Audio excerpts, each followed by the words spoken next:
Temperatures on the thermometer will be around 7-8 degrees Celsius, but once you add on the strength of the easterly wind that's going to start developing once again tomorrow, it is going to be feeling noticeably colder than that for most of us. And that will hold on to a fairly similar picture into the evening as well. This area of rain just continuing to circle around the far southeast, still with that easterly breeze pushing further showers in across eastern coastal districts as well, with the clearest skies across parts of northwest Scotland, where again there could be some icy stretches around first thing on Monday. Otherwise, we hold on to a very similar picture into Monday itself. Enjoy the rest of your day. Bye-bye. A nice bright morning will generate a lovely warm day, right through to the evening. Boxed Solar, sponsors of weather on GB News. Don't miss your chance to be one of 2 big winners in our latest Great British giveaway, as we have 2 prize bundles that have to be won. First, you'll win a totally tax-free £10,000 in cash to spend however you like. You'll also receive the very latest iPhone 16, and we'll send you on a shopping spree with £500 to spend in your favourite store. For another chance to win, text cash to 63232. One entry costs £2 plus 1 standard network rate message, or text bonus to 63232. 5 entries cost £5 plus 1 standard network rate message. Go to gbnews.com/win. Entries start from just £2. Call 0903 681 3232. Calls cost £2 plus your network access charge, or post your name and number to GB11 PO Box 8690 Derby DE1 9TT. UK only. Entrants must be 18 or over. Lines close at 6 p.m. on the 7th of March. Please check the closing time if listening or watching on demand. Good luck. Mornings don't have to be tiresome, especially if you have the right company.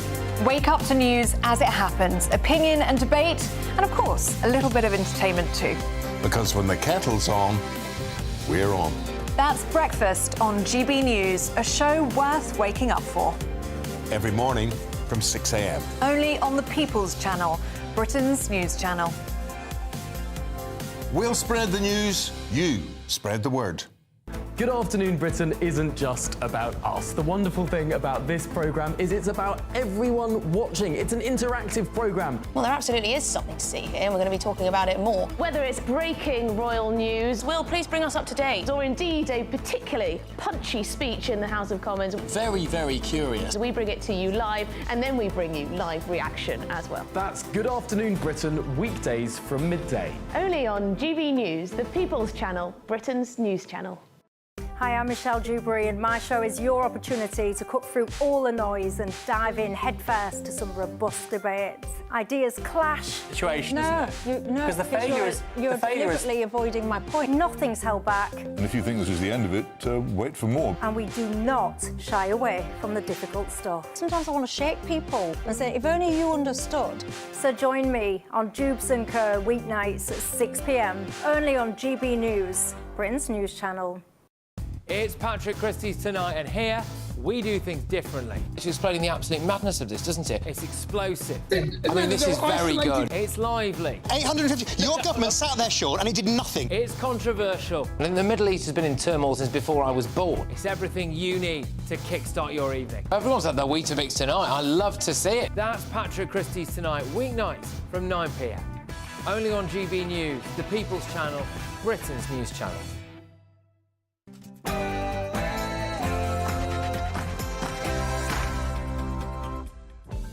Hello, good afternoon. It's midday on Saturday, the 8th of February.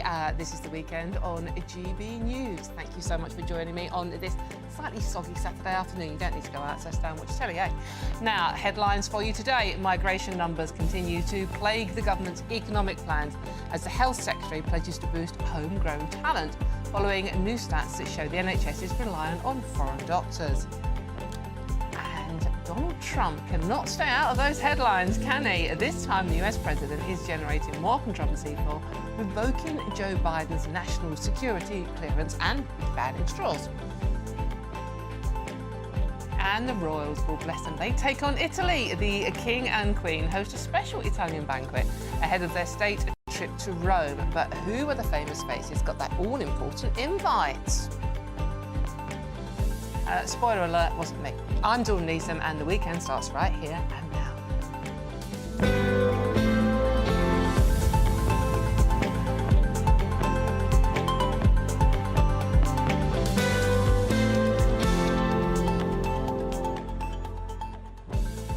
Yes, so thank you very much for joining me. As I've said, it's a Saturday afternoon.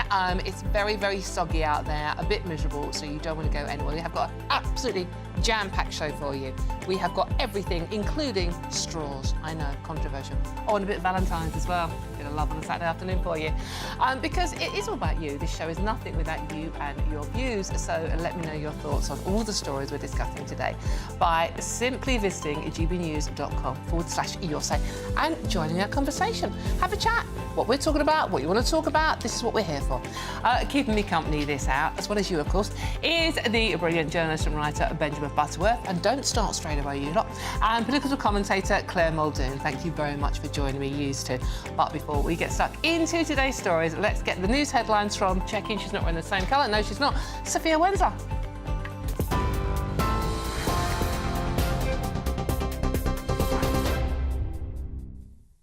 Dawn, thank you. Good afternoon. It's just gone midday. I'm Sophia Wensler with your headlines from the GB Newsroom. Israel has begun releasing Palestinian prisoners after Hamas freed 3 more Israeli hostages this morning in the 5th such swap of a fragile ceasefire in Gaza. The hostages are Ohad Ben Ami or Levi and Eli Sharabi. In return for the captives' release, Hamas said it expects 183 Palestinian prisoners to be freed. It comes as yesterday Hamas accused Israel of violating the ceasefire deal by delaying the entry of hundreds of aid trucks. The Foreign Office has denied reports it's set to open talks on slavery reparations with Caribbean officials demanding trillions of pounds from the UK.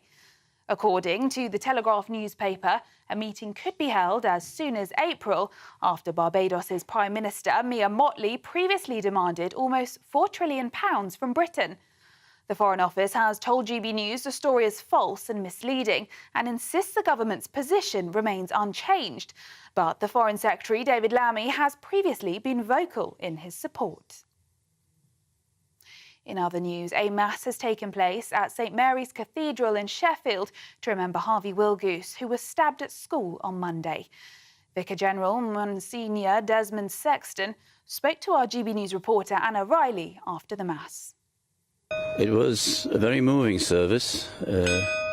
Sometimes simplicity is the best, and it came across very well, and people held the family very much in their prayers. One quote I will give from the service is this, that we cannot suffer as Harvey's family are suffering, but we can suffer with them, walk with them. And later today, a march will take place throughout the city to remember the 15-year-old and raise awareness of knife crime. The Day of Remembrance will culminate in a minute's silence at Bramall Lane this afternoon before the match between Sheffield United and Portsmouth. Now, all reruns of old Gino D'Acampo shows have been pulled from the ITV schedule after allegations of inappropriate behaviour against the TV chef. A new series of Family Fortunes that was filmed in October 2023 has not been broadcast yet, and as it stands, there are no plans to do so. D'Acampo has been accused of making inappropriate sexual comments while working on a string of ITV programmes since 2011. Gino D'Acampo firmly denies any allegations that have been made against him. The King and Queen welcomed celebrities, chefs and diplomats to their Highgrove estate last night to celebrate Italian slow cooking. Dinner, with dishes including crab ravioli and pork alongside English and Italian wine, comes ahead of their Italian state visit later on in the year. Among the guests for Charles and Camilla's event were Victoria and David Beckham, Dame Helen Mirren and Stanley Tucci, and the menu honoured a cause close to the King's heart.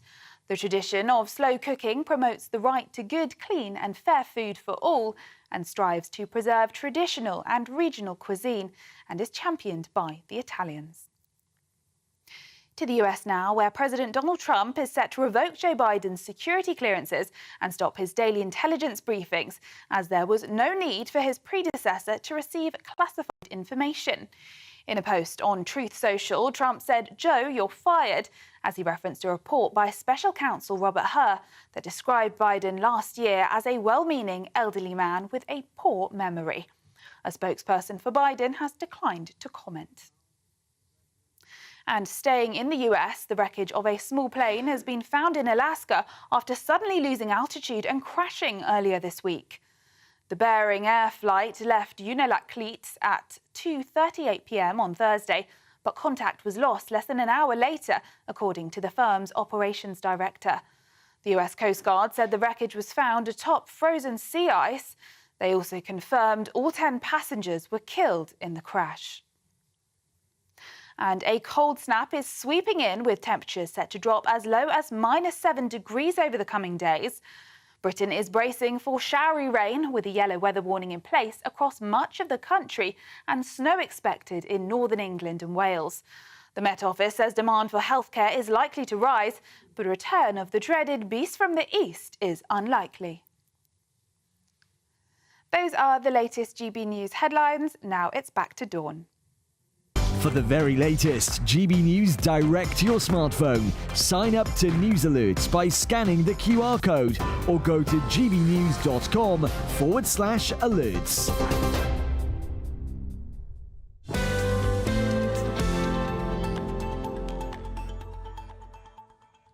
Thank you very much, Sophia. Right, you lot are already off, aren't you? OK, this one is for you, Kenneth. Good afternoon, Kenneth. Thank you very much for joining me. Dawn, not for me, hours of glasses on, glasses off. Kenneth, how do you expect me to read things at my advanced age, OK? I need to put my glasses on to read things like lovely messages from you. So keep them coming. Meanwhile, Brenda, afternoon, Brenda says, I talk too fast. So, Brenda, the rest of the show will be for you. I'm joking. I'm going to talk as fast as I possibly can. Just try and keep up at the back there. Any case, keep your messages coming in because I do enjoy reading them out, and I'm going to read as many as I possibly can, especially the rude ones. So keep them coming. gbnews.com/your say. Right, should we talk about doctors? When was the last time you saw one? Me neither. OK, Wes Streeting has once again drawn criticism from NHS officials after attacking the service's reliance on foreign doctors. The Health Secretary hit out at the NHS's habit of pulling the immigration lever, with nearly 70% of medics who registered practice medicine last year not being trained in the UK. Streeting has now pledged to boost homegrown talent, which sounds brilliant, but can you do it? That's the question. Joining me now is oncologist and former director of the World Health Organization's cancer programme, Professor Carol Sikora. Carol, thank you so much for joining me. Really appreciate your time this afternoon. Carol, really worrying headlines today. NHS is being flooded with doctors from poorer countries, so A, we're depriving those countries of doctors themselves, and we have really no idea how competent many of these medics are. Can you tell us a bit more about what's going on here? Yes, we've always imported more doctors every year than we've actually trained. And despite several administrations, I've been in the NHS for more years than I care to remember. And it never has enough. It never has enough homegrown product. And other European countries do. Even Eastern Bloc countries, Poland, Czech Republic, they have plenty of homegrown doctors. You know, to get into medical school here, 6 qualified candidates apply and only 1 gets in. These are people all with 3 A's at A level. They're all brilliant, and the girls present themselves better than the boys that interview because they're more mature at the age of 17.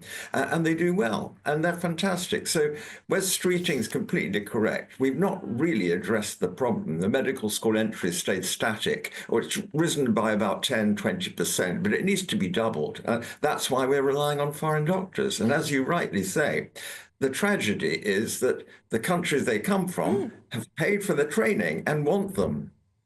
This is no other high-income country imports doctors on the scale that we do, Carol. Now, everybody watching and listening to this programme today would have assumed that, you know, doctors, medics coming from other countries will have a similar level of training and skills and be competent. But that's not necessarily always the case, is it? No, and that's the problem. The language skills, the cultural expectations are different. You know, all round, even within Europe, the way in which doctors and patients interact with each other is different. When you go to the developing world, it's very different. And there's misogyny out there, there's doctors with really bad characteristics. We've seen them at the hospitals. And, you know, sure, you can educate and you can train people to do things better. The selection tests for foreign doctors are relatively simple. Even I could probably pass them now. You know, and it's a long time since I was at medical school. Whereas the selection tests for the progress tests for British medical students are really quite strenuous. And that's why they have to have 3 A levels at A grade to get in. So I think something needs to change. Streeting's very good at saying things are wrong, fine. We've not seen much reform yet. This is the problem. I mean, you know, to be fair, I think everybody will think that what Wes Streeting is saying is fine. We need to train more homegrown doctors. But at the same time, we are cutting costs on the training programmes. Less people are being able to get into medical college. So will he be able to fix it? It will require money, and it also requires a bit of imagination. Now, I was the founding dean of a medical school at Buckingham, and it's 200 students a year.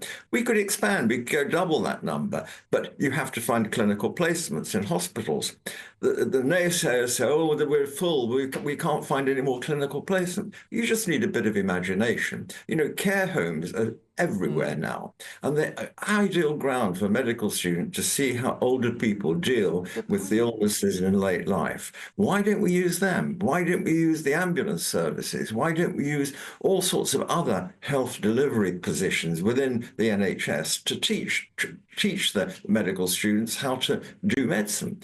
It's all doable. We could double the intake quite easily if the will was there to do it. And I just hope some government will grab it. The trouble is, Wes has said maybe by 2030 or something, we'll get some more medical students. That's not good enough. Next year, why not? Well, we need them now, don't we? That's the and the other side of this, Carol, is many of the doctors that we are training, and indeed nursing profession that we are training here, are going to Australia. Yeah, you know, you see the job adverts in the medical journals for Australia. Young doctors, age 26, 27, nice salary, house, you know, 4 days a week. That's all they have to work. No nights on call, all this sort of thing. And they're looked after and nurtured. We don't do that here. The nearest thing we've got are the agencies that look for locums to fill the gaps, the temporary doctors that fill the gap, pay double the rate. But it's very unsatisfactory because these people are not committed to the hospital they're working in. They just go around the place. And of course, with home working, it's made it even worse. People do clinics on Zoom. The whole clinic is done on Zoom now for some specialties. And that is the end of medicine as we really knew it in the past. Carol, thank you very much. Always a delight to talk to you. That is Professor Carol Sikora, former director of the World Health Organization's Cancer Programme. Carol, thank you very much for joining me this afternoon. Well, what do you make? It's all a bit depressing, isn't it? I mean, I can't. You know, seeing a doctor isn't that easy. You're always grateful to see one, no matter where they're from. But are they good enough? That's the question, is it? Let's see what my panel make of this one. A journalist and writer, Benjamin Butterworth, and political commentator, Claire Muldoon, are both with me. Benjamin, I'm going to come to you first on this one. Look, we need medical profession. We need doctors. We don't seem to have enough in this country as it is. But are we getting the right doctors? I mean, I was quite shocked. The idea that only a third of the doctors registered last year are British doctors is an extraordinary reflection on just how reliant we are in foreign doctors being imported. And the problem is these people are coming from countries like India, Pakistan, Nigeria, countries that desperately need that kind of medical expertise and for which it's rare. Now, I'm sure these doctors are very capable. Imagine coming from a country like that and being able to achieve that kind of academic success. But the problem this speaks to is the short-termism that we have in this country. It obviously takes 7 years, roughly, to train a doctor to be fully qualified, and that means that governments don't need to prioritise this because it's always going to be someone else's problem or some other government gets the benefit of it if they do it. And that's how we've got in this situation. And then on the other side of this is the fact that when they qualify into the system, the ones that we have paid to train, it's obviously very expensive, so many go to countries like Canada and Australia because, as Professor Sikora said, there's a better quality of life because our shortage here means it's not that pleasant to be a doctor in the NHS. And Claire, the other of the papers, or pretty much every single paper today has got a migration story. And this is part of the migration story as well, that we are at record migration levels. Not illegal migration, but, you know, legal migration. 400% increase in the number of doctors taken from non-European geographic countries in here. But you've got two issues with that: the language barrier and the legitimacy and scrutiny of their qualifications. And there is statistics to prove that they are not trained as well as our homegrown talent. And I think Professor Sikora mentioned something completely key here. Getting medical students trained in this country should not be as difficult as it is. You should not have 6, 17, 18-year-olds presenting in their UCAS forms to apply to a medical school and only one to be taken. That's abhorrent. Therefore, you have to look at as well the funding of universities. They will clearly take international students over homegrown students because it's down to the money. But on another thing that he really hit home in, and he mentioned there would be an issue then of enabling training for junior doctors. He's got the key. Get them involved with the paramedics, get them involved even cleaning a hospital. Bring back matrons. Remember, hospitals used to smell like hospitals? There was always that funny smell, that clean smell of carbolic soap or whatever.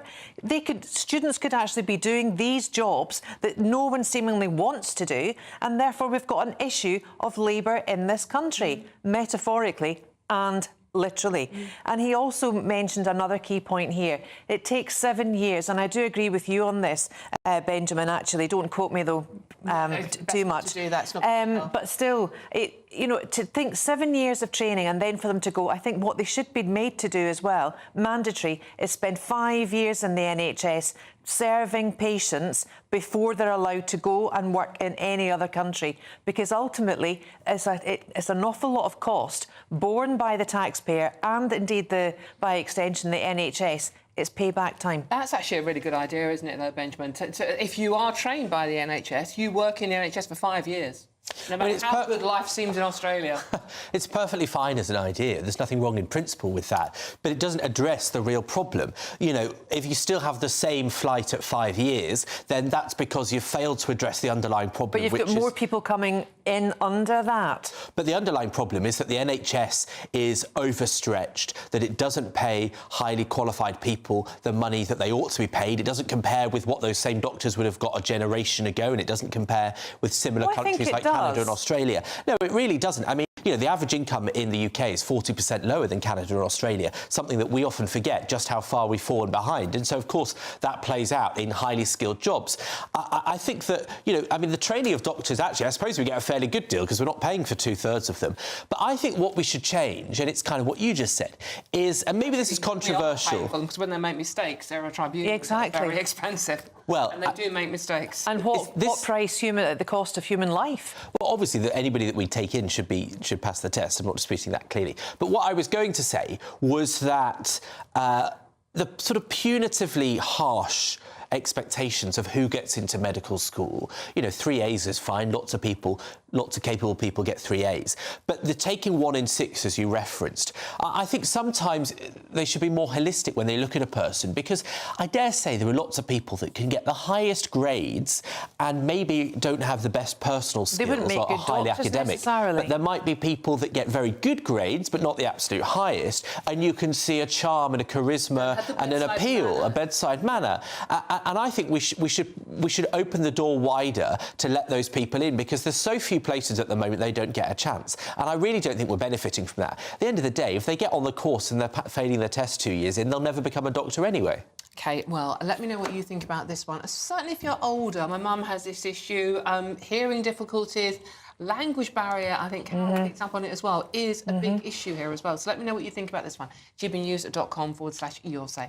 I'm Dawn Neeson. This is GB News, and there's lots more coming up on today's show, including how Rachel Reeves could be, targeting your savings in her latest attempt to drum up more tax funds. All of that and much more. This is GB News, Britain's news channel. We'll see you very soon. Headliners. Tomorrow's papers tonight, every night from 11 p.m. We've got the Daily Mail now with the latest in the court case over whether a man is a woman or a man. It's a tough question, and J.K. Rowling has given her opinion. I think I can guess what it is, Cressida. Explosive twist in Australia's What is a Woman trans battle as Harry Potter author J.K. Rowling gets involved. So this is the court case Giggle versus Tickle. Tickle was a... He's Mr. Men. That's right. It's a Mr. Men trans battle. Kind of is a Mr. Man. It was a women's group, wasn't it? Tickle, Giggles... Oh, I get it wrong. Giggles for girls. And Roxy Tickle, who is a trans woman, wanted to join this group and wasn't allowed, was banned for being a biological male, and then sued and amazingly got $10,000 for this, which is already extraordinary to me. Yeah. But it's now doubling down and is going to file a cross appeal seeking to upgrade the judgment. Yeah. So Roxy has come back for another bite of the cherry. And I've had a look at this Roxanne Tickle, the trans woman. Is she pretty? No, not one of the pretty ones. Not a Blair White. Just looks like, to be honest, it looks like you could be sued for $10,000. Looks like one of us. Yeah. To be honest, no. Like I mean, I'll happily. For yourself. No, I think it's an absolute. It's a farce, and it's making a mockery of not just. It's not just making a mockery of women's right to have their own spaces. It's making a mockery of genuine trans people who actually put some effort in and look like a woman. What do you mean a genuine trans And also, people? if We don't believe in that. If your name was Roxanne, if you were going to transition, you wouldn't pick the name Roxanne Tickle. You choose Tess. Tess. That's a kind of name. No, the truth is, that's one of the problems, is you get a choice of the name you're going to choose. And of course, you're going to choose like a hot Roxanne. That's a hot Roxanne. That's a great name. They're not going to choose. You don't think Louis. Tess would work better with Tickle? GB News, the People's Channel. If you want your news to be straight talking... This is a nightmare for the Conservatives again. Down to earth. It's not just Nottingham where this is happening, is it? And most importantly, honest. Hard-working, middle-class taxpayers, they'll get their book thrown at them. Then catch me, Martin Daubney, Monday to Friday, 3 till 6 p.m. on GB News, Britain's news channel. Join me, Nana Akwe, for an informative, interactive news programme with a difference. It's fun.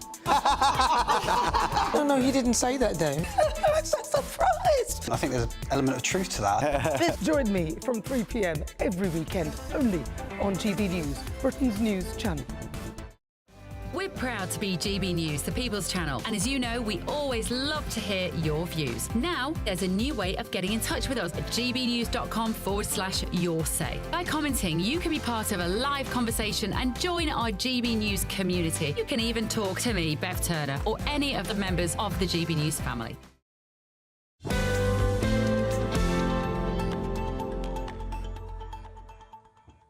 Hello and welcome back to the weekend with me, Dawn Neeson.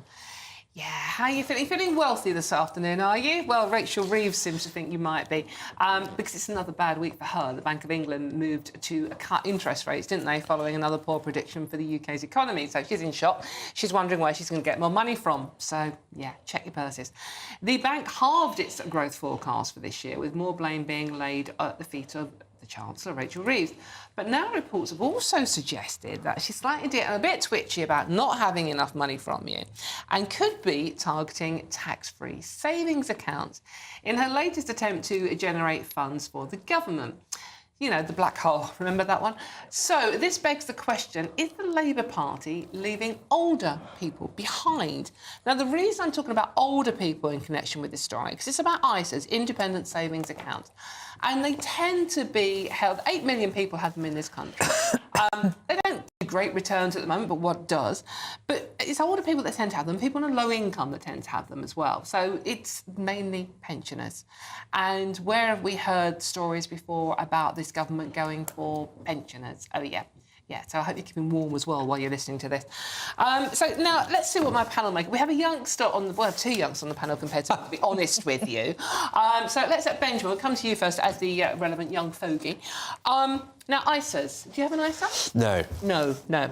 I don't either. I did have one, but not for a while. Yeah, I was raised by a grandmother that always told me the importance of ISAs. Ah, excellent. Because it's your nan or your grandmother that would be the sort of person that had an ISA or has an ISA now, yeah. Yeah, it was very important to her. And You know, I know it's an important way of saving, but I do think that the idea that older people are getting a short shrift is just untrue. You know, the retirees, which is a more accurate term than pensioners, retirees have benefited enormously in the last 2 decades. 27% of retirees are worth more than £1 million. The age group in society that has gained the most wealth since 2010 is people that are now retired. And that is quite shocking. It's never happened before in industrialised Britain that the people at the end of their life have been gaining more than people working. It's completely unsustainable. And a lot of that boils down to house prices, which is at the centre of most of our economic problems, in my view, because you have a situation whereby now a graduate on an excellent salary, a very high salary of 60, 70, 80 grand in a relationship can barely afford to buy a house that someone who was poor 100 years would have lived in. And when you've got a situation like that, you have to start to do things to address the direction of the money. It always comes down to you not being able to buy a house. Yes, it does. It does, actually. And most people under 40, you know, in London, the average age to be a first-time buyer, do you know what it is? Move out of London. No, hang on. Answer the question first. Well, here's the thing. You know, if young people sort of go where the jobs are, they're to be entrepreneurial, they move to cities. And you could say move out of London, but Bristol, Edinburgh, Manchester are all particularly expensive now, not that far off London. And so, to answer my question, the average first-time buyer in London is 39. You have to start to address these problems, and I think older people downsizing would be one answer. OK, well, you're not going to address these problems by... well, that's a bit... the tax-free allowance on ISAs, because that's what it is. It's a tax-free allowance at the moment, and Rachel's got her eye on that. Yeah, I would say you've taken the conversation completely off-piste, actually, Benjamin. I mean, these 27% of retirees being millionaires is underpinned by the house market, and they're probably sitting on houses, and that's quite artificial because that's not transferred. It's very real for younger people. It's not transferred across the country, OK? There's not a lot of that 27% living in Scotland, for instance, or Wales, or even Northern Ireland, where house prices are dramatically less than they are in London. And GB News, of course, is the People's Channel, and we need to address this fact. Now, I think it's very abhorrent on Rachel Reeves to do what she's doing. I nicknamed Keir Starmer the granny embalmer, and with the assisted dying bill set to go through as well, and the winter fuel allowance taken off, my goodness me, do they actually need legislation to kill people off?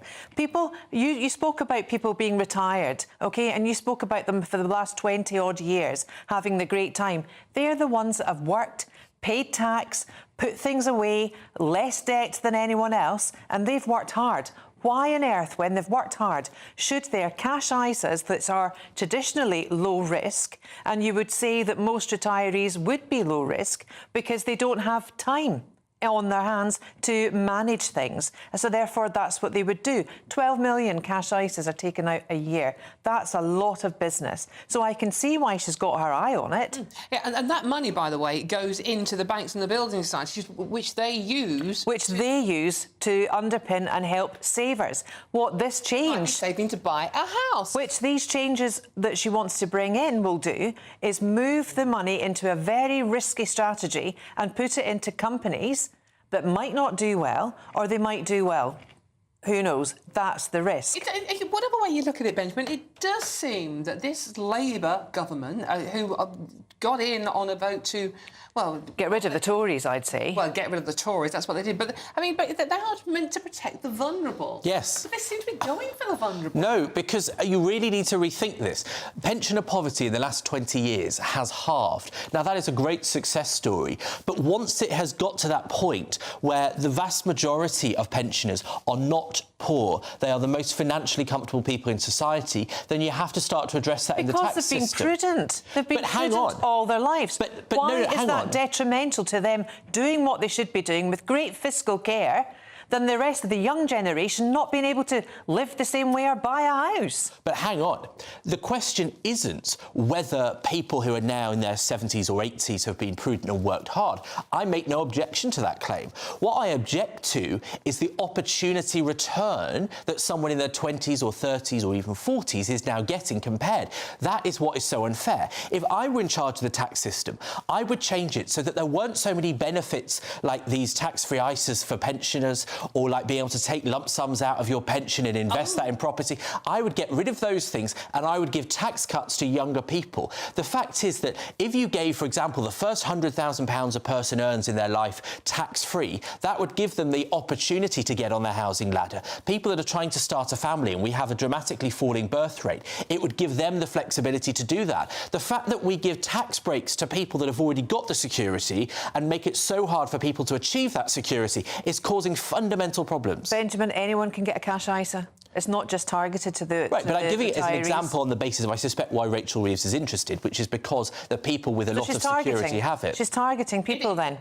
It is basically older people and people on lower incomes that have ISAs in the first place. It's not wealthy people who don't have ISAs. They have far better ways of putting their money somewhere else. Yeah, like investing in second and third and fourth homes, which distort the housing market. Yes, that is the key. It's the number of people with secondary, tertiary or even fourth houses. That's the issue. Address that, but don't keep hitting vulnerable people who actually have made choices in their life to save and save and save for the better future. Don't take it away from them. Yeah, just keep your views coming in on this one as well at gbnews.com/your say. Pops Icicle says, oh, this is aimed at you, Benjamin. Oh boy, now it's our fault for working all our lives. No, it's not. But we have this ridiculous situation. It's why I'm so in favour of inheritance tax. People say, but I've already earned that. Well, first of all, people are taxed twice on lots of things in their life. If you employ someone, you're paying tax on that person. But the fact is that most people's wealth is in the value of their house, which is inflated beyond all proportion. It's never been taxed, and it's actively denying other people having a basic quality of life. And we can't just sit there and say, oh, well, I worked hard. I know you worked hard, but lots of other people are working hard without those opportunities. You know, well-paid people can't buy a house in their 20s these days, pretty much wherever they live in the country. But what about people who are cleaners that work in Greggs with normal jobs like that? They don't have a chance in hell, and that's fundamentally unfair. A Labour government is meant to look out for the most vulnerable. But, well, it's not... To say it's their fault is a bit crude, but to say it's a consequence of why they've got the benefit is absolutely true. Of course it is. You know, we know that because more wealth in this country has gone to people that are pensioners in the last 15 years than to any other generation. Now, that is extremely unusual. Benjamin, I'm going to have to stop there, running out of time. I'm getting more grey hairs just listening to you, to be honest with you. I'm Dawn Neeson. Getting richer. GB News. I'm Dawn Neeson. This is GB News, and lots more coming up on today's show, including Donald Trump's latest attempt to blacklist Joe Biden from Washington. OK, but first, here are your headlines with Sophia Wenzer.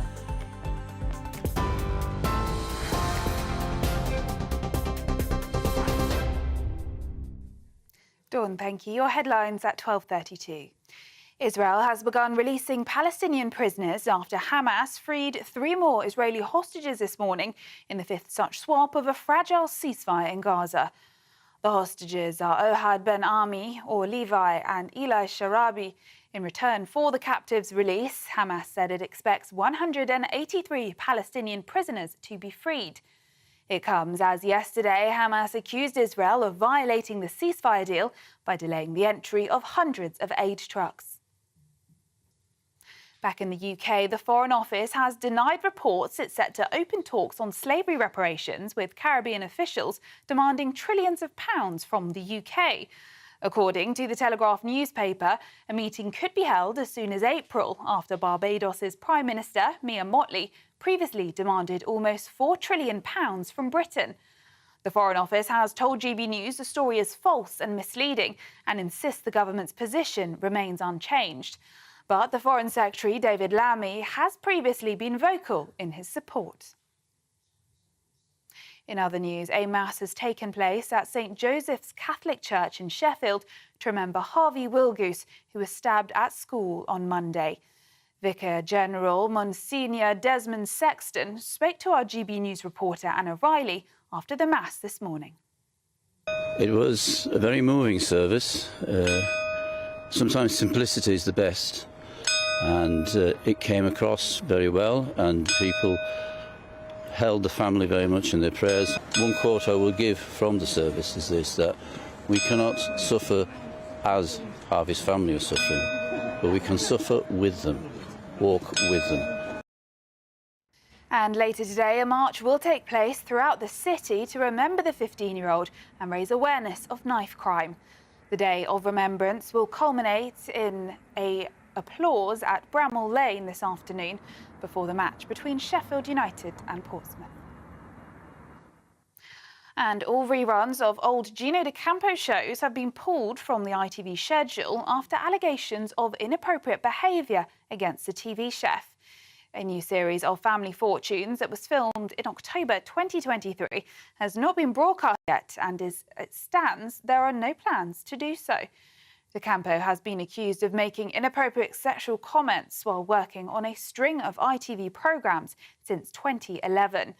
Gino D'Acampo firmly denies any allegations that have been made against him. Those are the latest GB News headlines. More in half an hour. For the very latest GB News direct to your smartphone, sign up to News Alerts by scanning the QR code or go to gbnews.com/alerts.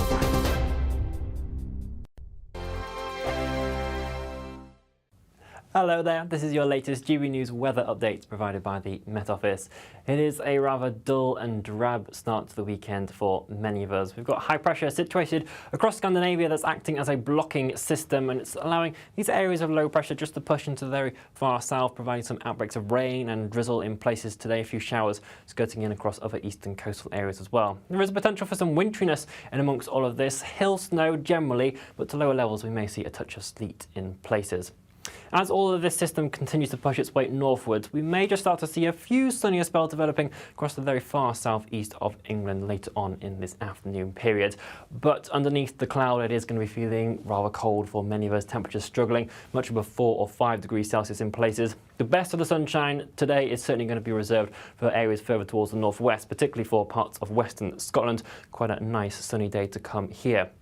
But where we'll hold on to those clear skies overnight, we do bring the risk of some fog patches developing, but also quite a sharp frost forming again across northwestern Scotland, potentially as low as -8 degrees Celsius in the most sheltered rural spots. We could also see some patchy frost across the far south of England as well, where we see those clear spells just holding on throughout the night as well. If you do hold on to the cloud though, temperatures will generally be more on the positive side of the temperature scale, 3 or 4 degrees Celsius. As we head throughout Sunday, it is a reasonably similar day overall. Again, there's going to be quite a lot of cloud, particularly across the central areas, with the best of the sunshine reserved for the northwest, but also now into parts of the southwest as well. Devon and Cornwall seeing a brighter and sunnier day here. It is once again going to be feeling particularly cold underneath that cloud, and with the outbreaks of rain still in play, 6 or 7 degrees Celsius, but with a bitingly easterly wind moving its way in, it's going to be feeling even colder than that. And we hold on to a very similar pattern into the start of the new week as well. Enjoy the rest of your day. Bye-bye. Good Afternoon Britain isn't just about us. The wonderful thing about this programme is it's about everyone watching. It's an interactive programme. Well, there absolutely is something to see here, and we're going to be talking about it more. Whether it's breaking royal news, Will, please bring us up to date. Or indeed a particularly punchy speech in the House of Commons. Very, very curious. We bring it to you live, and then we bring you live reaction as well. That's Good Afternoon Britain, weekdays from midday. Only on GB News, the People's Channel, Britain's news channel. Mornings don't have to be tiresome, especially if you have the right company. Wake up to news as it happens, opinion and debate, and of course, a little bit of entertainment too. Because when the kettle's on, we're on. That's Breakfast on GB News, a show worth waking up for. Every morning from 6 a.m. Only on the People's Channel, Britain's news channel. We'll spread the news, you spread the word.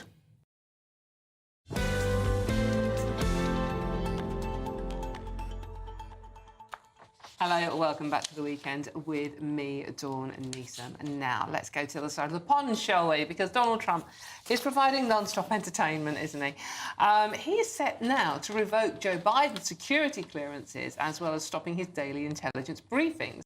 In a post on Truth Social, that's Trump's, version of Twitter/X, Trump said, "Joe, you're fired," as he referenced a report by Special Counsel Robert Hur that described Biden as a well-meaning elderly man with a poor memory. Ouch. A spokesperson for Joe Biden has declared to comment. OK, joining me now is Professor US and International Politics at Clinton University in Dublin, Scott Lucas. Scott, thank you very much for joining me. Well, you can say what you want about Trump and his politics, but it's certainly entertaining. It's not boring, is it? What do you make of this latest development? Well, not boring, but I wouldn't say entertaining, because this step is sort of a little ripple in what is, I hate to say it, a far from entertaining attempt to tear apart the U.S. government. Let's take the specific step in terms of what he's done with Joe Biden. As he said in his post, it's revenge, it's retribution. Just as he's taken retribution by withdrawing the security clearances from more than 40 intelligence officials, by withdrawing the security details from his former Secretary of State, his former National Security Advisor, his former chair of Joint Chiefs of Staff, all of whom have been threatened by a foreign government. In the case of Joe Biden, it's just like, I don't like the fact that Joe Biden actually in 2021 revoked my security clearance. And here we need to put out the fact that the two cases are not equal. The reason why Joe Biden revoked Donald Trump's security clearance when he took office in January is that 2 weeks earlier, the US Capitol had been attacked by supporters of Donald Trump. Many officers were assaulted, some were seriously wounded. And of course, Trump had instigated that attack. He had called for that march on the Capitol for people to fight like hell. And people within the US government, not Joe Biden, people in the US government said, Donald Trump, who tried to overturn the 2020 election and hold on to office, was a security threat because of that. In 2025, you can criticize Joe Biden's policies. You may not like Joe Biden personally, but no one has found that Joe Biden is a security threat. No one has found that he tried to hold on to power illegally. And no one has found that he's instigated his followers to attack the U.S. Capitol. Scott, I just want to interrupt you there. But I mean, you know, the Her report did find our boxes of sensitive files scattered around our Biden's garage and home. So there was a security risk there. I mean, you know, his diminishing mental capabilities meant that there were important documents left lying around. So there is a security issue. Well, what the Her report found is that there were a few boxes that were found in Joe Biden's garage and at University of Pennsylvania, where they have, his papers are stored. They also found, the Her report, that when Joe Biden's own people found those documents, they returned them immediately. Now compare that with Donald Trump, who took dozens of boxes of material, including more than 300 classified, top secret and secret documents, took them down to Florida, and did not declare them to the National Archives when the files were discovered. And indeed, yesterday, along with a slap at Joe Biden, who did Donald Trump fire? He fired the head of the National Archives, the agency who should have been able to get the documents back that he had taken down to Mar-a-Lago. Okay, well, both men did a similar crime then. Okay, one, in your view, is slightly more extreme. Way more extreme. They both had sensitive documents. How many secret documents were in the Biden files? It doesn't matter how many. They both had sensitive documents. Yes, it does. Sensitive documents that weren't meant to be where they were. So the question now is, how important is it that Trump has done this? What difference does it make to America's security? Oh, it makes no difference to the security, because Trump's going to get a headline with you, when in fact the big story, what we have here is that as part of an effort to sort of tear down agencies or bend them to their will, we have his associate, Elon Musk, sending in teams of men between 19 and 26 who were taking documents, taking classified documents out of government agencies. And they are taking those classified documents out without having any security clearance, without having any experience in the areas that they are working on, but to use those documents to push disinformation on Elon Musk's Twitter platform. And as a result, whatever we say about the Biden and the Trump cases, we'll park those. Thousands of federal staff have been fired. The records of millions of Americans have now been effectively invaded, and entire agencies are being paralyzed and unable to work because of the effort that's being carried out as a combination of the Trump plan, Project 2025, and Mr. Musk's implementation of it. OK, all right, Scott, unfortunately, we are running out of time. I mean, you know, they would say in their defence they are, you know, they are slimlining the government and the government agencies. That's what they would say. In any case, Scott, thank you very much. That's Scott Lucas, who is Professor US International Politics at Clinton Institute University in Dublin. Thank you very much for joining us. Well, OK, thank you very much. I'm Dawn Neeson, and this is GB News. And coming up, can England get their Six Nations campaign up and running tonight with an all-important game against France? My Scottish representative on the panel is shaking your head over this one. All of that and much more to come. This is GB News, Britain's news channel. We'll see you very soon.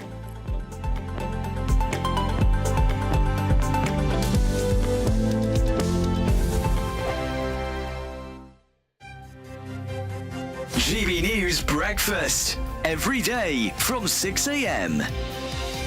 Well, you know I like an auction. Yes, and I've bought some strange things at auction before you have as well, haven't you, Eamon? Yeah, well, Ellie would throw this in the bin that you're coming up with now. How about this?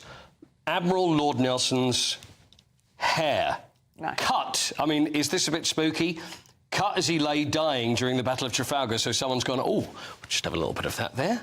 In 1805, is on sale in Jersey, and it's a little cup. How much would you pay for the hair? No, nothing. It would go in the bin, straight in the bin. What? Even what? Nelson? That's very disrespectful to the British culture and heritage. I think it's disrespectful that he lay there dying and someone thought, we'll take a quick strip Well, maybe of hair. maybe they just had. Maybe they thought, you know, because there's obviously the famous painting, isn't there, of the Battle of Trafalgar? Maybe they thought we'll give him a quick haircut, and then they kept their £15,000, 15 grand. Where's the hair come from? What part of the body? His is the head, hair from? Eamon. Well, it could be his underarm. I don't know.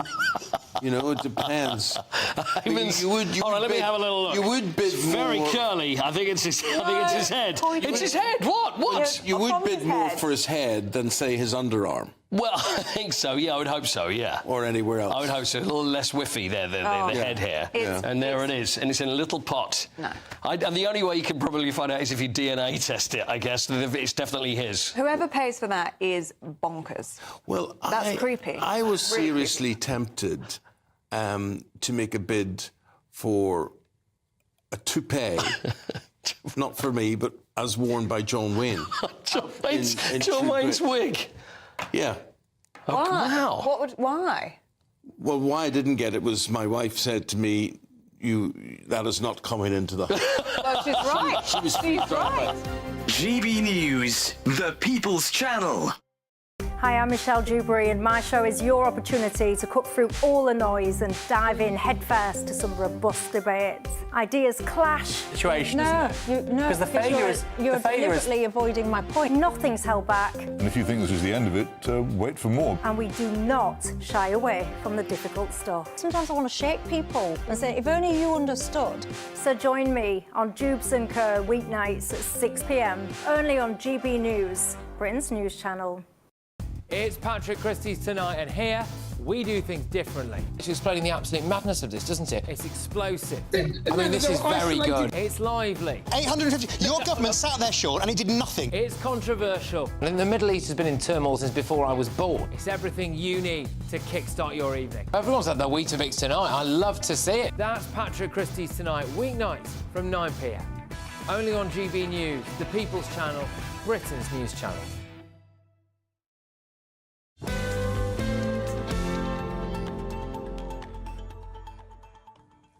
Hello, welcome back to The Weekend with me, Dawn Neeson. Look, he needs no introduction. We know what we're going to talk about. It's Aidan McGinn. We're going to talk about sport, basically, because there's lots going on this weekend. It's the magic of the FA Cup, and it's men with odd-shaped balls. That's right, yeah. Well, England are playing today against France at Twickenham. That's at 4:45. Now, look, very difficult for England because, look, they lost last week against Ireland. They were well beaten in the end. Stop giggling. They faded towards the end of the match, which they've had a habit of doing in the last year or so. And today they're up against possibly the strongest side in the tournament. I think Ireland would probably have an argument with against that one, but nonetheless, tough. They could easily end tonight's play with 2 defeats under their belt.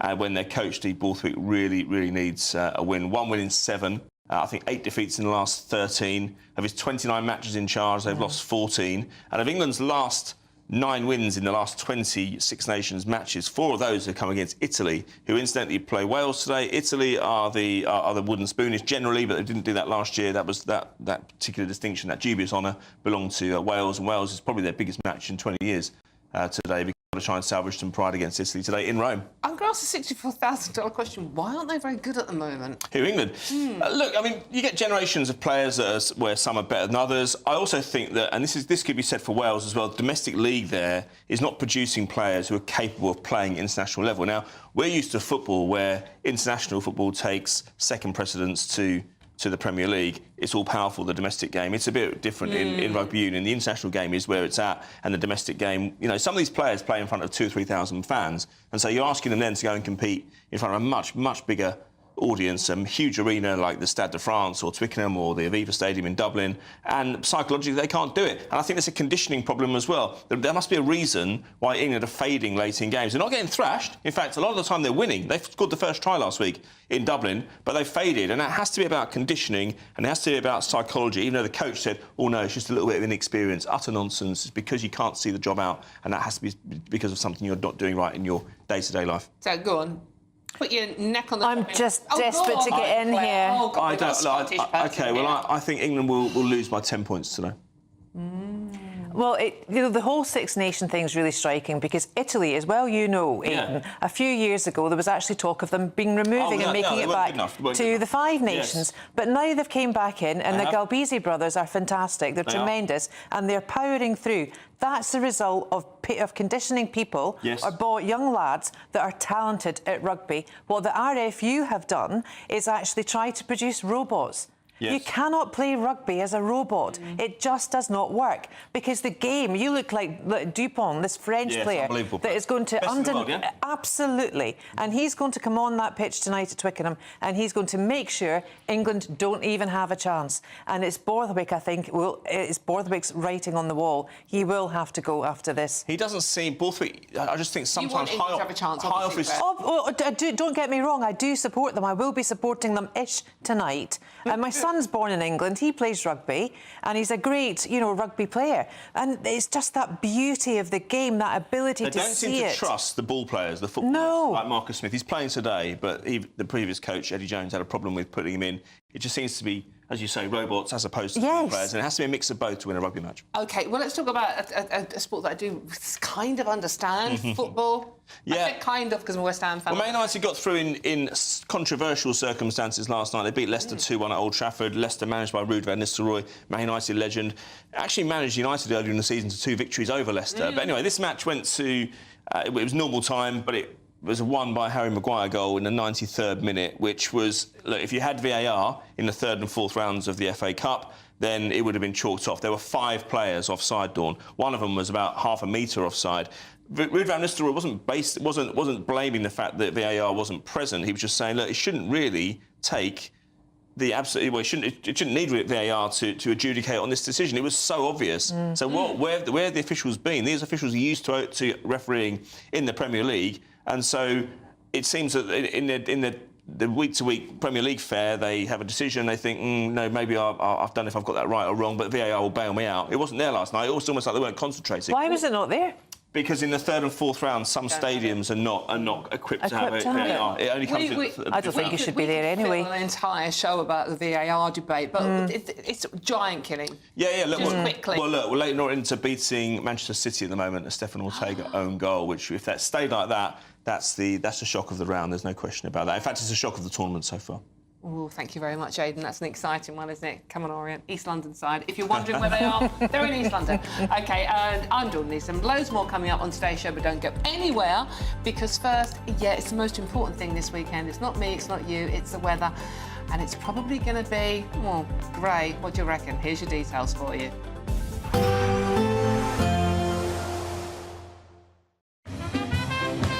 There will be a light breeze in the morning, leading to a warm front. Boxed heat pumps, sponsors of weather on GB News. Hello there, good afternoon to you. This is your GB News weather update provided by the Met Office. Grey is the main colour on offer for many of us this weekend, with widely grey skies. High pressure across Scandinavia is currently blocking these smaller areas of low pressure from moving much beyond the UK. And so these are continuing to bring outbreaks of rain, drizzle, showers in places. They could be wintry with some hill snow in places. There will be a few clear spells around this evening and overnight, mainly for the far south of England, but more widely for northern Scotland into parts of Northern Ireland as well. If you do see the clear spells overnight, though, it is going to turn quite chilly with some frost around, potential for some fog, maybe icy stretches as well on untreated surfaces. Despite the cold start across northern Scotland, though, it is here where we're going to see some of the lengthy spells of sunshine throughout the day. That will help compensate with the feel of things, at least once any of that fog does clear its way off. For more central areas from Northern Ireland into England and Wales, though, it is going to be another fairly dull and drab day. Unfortunately, further outbreaks of rain and drizzle around, feeling quite cold underneath that as well. For parts of Hampshire down towards Cornwall, we'll hopefully see a touch more sunshine tomorrow morning compared to what we've currently got at the moment. But it is looking like we'll see a slightly more persistent area of rain move into parts of southeastern England during the afternoon to provide another fairly damp day here. Temperatures on the thermometer will be around 7-8 degrees Celsius, but once you add on the strength of the easterly wind that's going to start developing once again tomorrow, it is going to be feeling noticeably colder than that for most of us. And that will hold on to a fairly similar picture into the evening as well. This area of rain just continuing to circle around the far southeast, still with that easterly breeze pushing further showers in across eastern coastal districts as well, with the clearest skies across parts of northwest Scotland, where again there could be some icy stretches around first thing on Monday. Otherwise, we hold on to a very similar picture into Monday itself. Enjoy the rest of your day. Bye-bye. A nice bright morning will generate a lovely warm day, right through to the evening. Boxed Solar, sponsors of weather on GB News. We're doubling your chances to win in our latest Great British giveaway, with 2 fabulous prize bundles up for grabs. There's 2 lots of a totally tax-free £10,000 in cash. You'll also receive a brand new iPhone 16, along with £500 in shopping vouchers to spend at your favourite store. And the best news is, 2 lucky winners are going to win. For another chance to win, text cash to 63232. One entry costs £2 plus 1 standard network rate message, or text bonus to 63232. 5 entries cost £5 plus 1 standard network rate message. Go to gbnews.com/win. Entries start from just £2. Call 0903 681 3232. Calls cost £2 plus your network access charge, or post your name and number to GB11 PO Box 8690 Derby DE1 9TT. UK only. Entrance must be 18 or over. Lines close at 6 p.m. on the 7th of March. Please check the closing time if listening or watching on demand. Good luck. Good afternoon, Britain. Weekdays from midday. People living with obesity are people, and they deserve the right for treatment and care as much as anyone else. What we need to understand is that obesity is a chronic condition, or a disease, as some people call it. It's not a choice. And this is the bit that people really struggle with, is that people think this is a lifestyle choice and people have done this to themselves. What we now know is the science and the evidence shows us that this isn't a choice. People have genetic predispositions for living with obesity. What we need to do is be a bit more compassionate and caring to people that live with obesity and support them to make healthier choices, not actually just discriminate and tell them that they're doing something wrong when, you know, if I had asthma, for instance, you wouldn't be saying the same thing to me there. But then it's exactly the same. Usually, if you're going for an operation of some form or other, there'll be often there is a criteria. So my mother, she had a knee operation. They wanted to make sure her blood pressure was right and all these things. This is, I mean, to hear somebody say that obesity isn't a choice just because you've got genetic predisposition to it, it's just exactly why people seem to be legitimizing being overweight. Ozempic has proved that people are overweight because they eat too much. Because Ozempic tells you to stop eating, it makes you think that you've eaten and makes you feel full, so you don't eat. You may be predisposed to anything, but you also have a large percentage of responsibility to make sure that doesn't happen. So absolutely, it is in the patient's best interests, because if you're overweight, it'll take you longer to heal. You're more likely to have complications, the same if you smoke, and also the outcomes are usually better. So for a smoker, if you quit, say 4 weeks before surgery, your 25%, your risk is lower of respiratory complications. So this is literally, of course, it's discriminatory, because You have to decide, you have to prioritise the people that are likely to survive the operations. GB News, the People's Channel.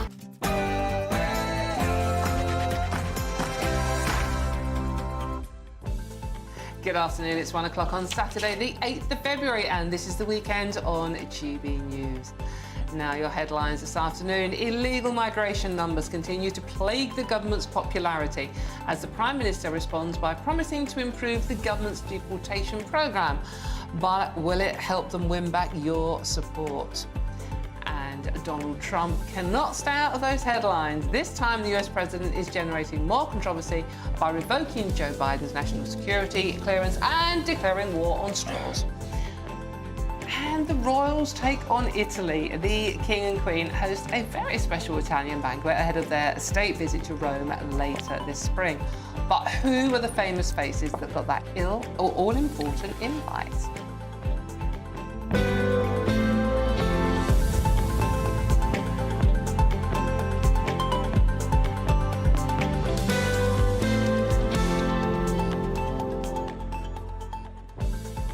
Much of a spoiler alert there, was it? Because we did actually show you a picture of Victoria Beckham, so she might be one of the people that were there last night with her husband in a dinner suit, looking rather fetching, with all his tattoos on display though. Lots of debate online about that one.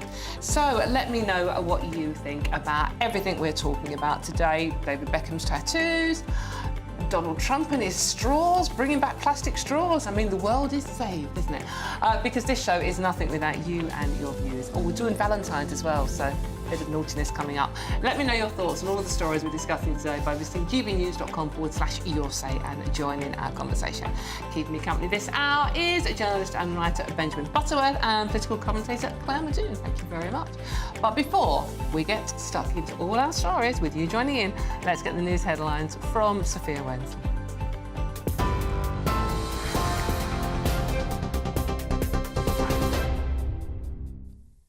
Dawn, thank you. It's just gone 1 o'clock. These are your headlines from the GB Newsroom.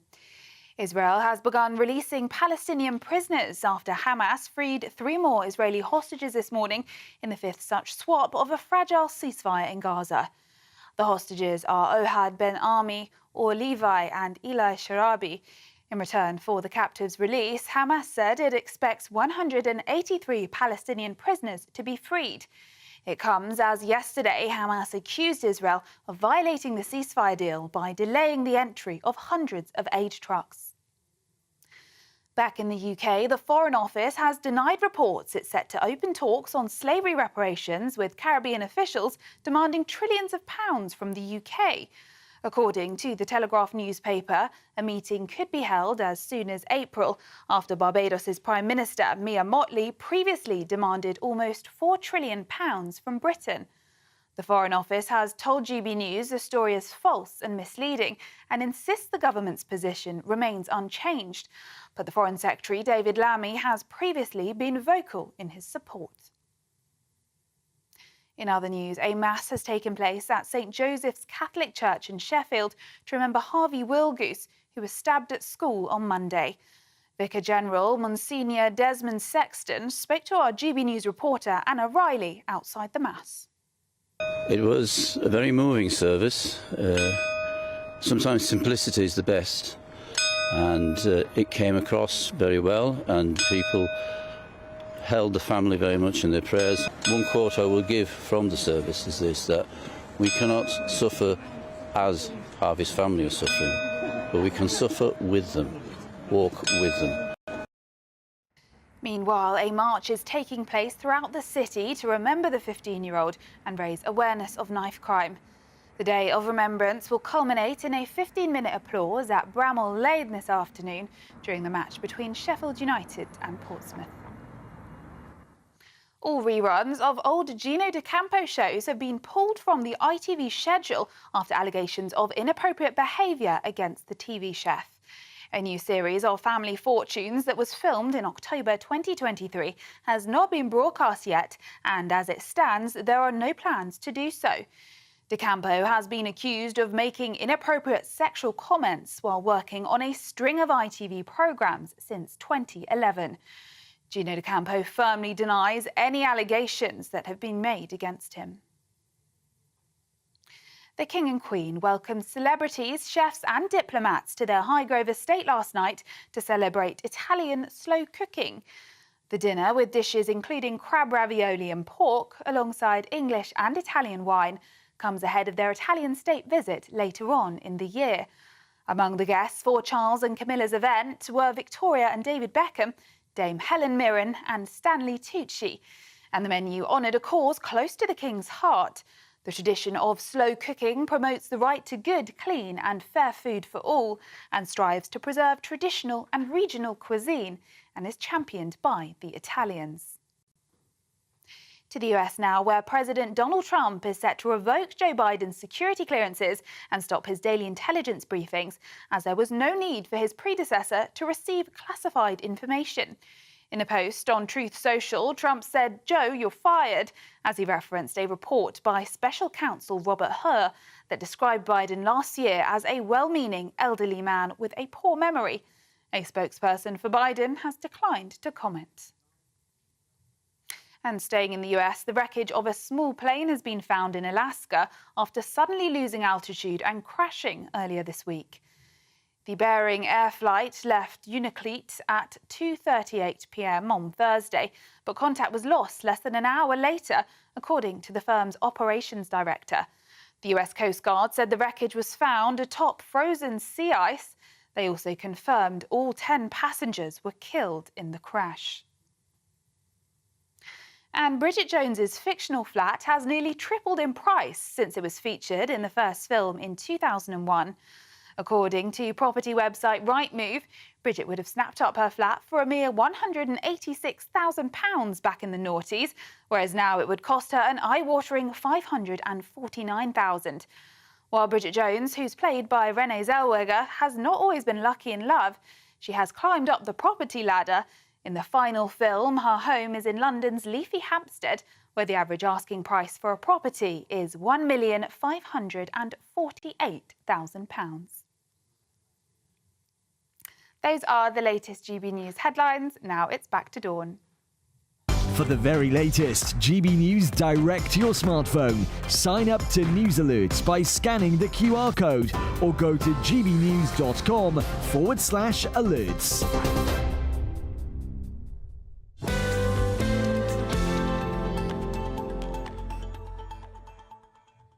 Thank you very much, Sophia. That Bridget Jones story is interesting, isn't it? Doesn't sound an awful lot for Bridget Jones flats. Young Benjamin Butterworth is still here with me, just to annoy you like out there. Thinking of buying that one, aren't you, Benjamin? Yeah, actually, I was there the other week and I was thinking what a great location it is. Yeah, very good location. It's in Borough Market, so it's Borough beautiful. Market in London, very trendy, near a pub, so it's very cheap in any case. We digress. Let's get on with the stories we're meant to be talking about, because I'm getting shouted at. Now, Sir Keir Starmer is trying to change Labour's image amongst right-wing voters by deporting illegal migrants in record numbers. The government has been promoting its hardline stance on channel crossings by showing the detention and deportation of illegal migrants on social media and increasing the number of deportations, to their highest level in 7 years. But will this help their battle with reform or push their dedicated left-wing voters away? Now, it's interesting. I'm going to talk to my panel on this one while we wait for our expert to join us.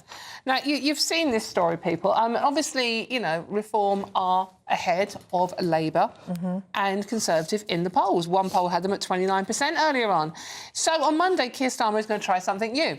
He's going to attempt to get on the front foot and take on Reform by publishing a series of videos showing the journey of an illegal immigrant from detention to early morning raids. Now, will it work, Benjamin? Well, I think what will work in terms of alleviating people's concerns about illegal immigration is to solve the problem of illegal immigration. I think at this stage, given the emphasis that Rishi Sunak and Boris Johnson put on the same stop the boats argument, and they didn't deliver, the problem wasn't that they didn't talk about it enough, that they didn't hammer it home with Suella Braverman endlessly talking about it, meanwhile the numbers went through the roof. So will it work? Well, it's better than doing nothing, and actually the numbers of people being deported are up a third year on year. There's been record deportation flights, and so the figures are going in the right direction. They have something to shout about.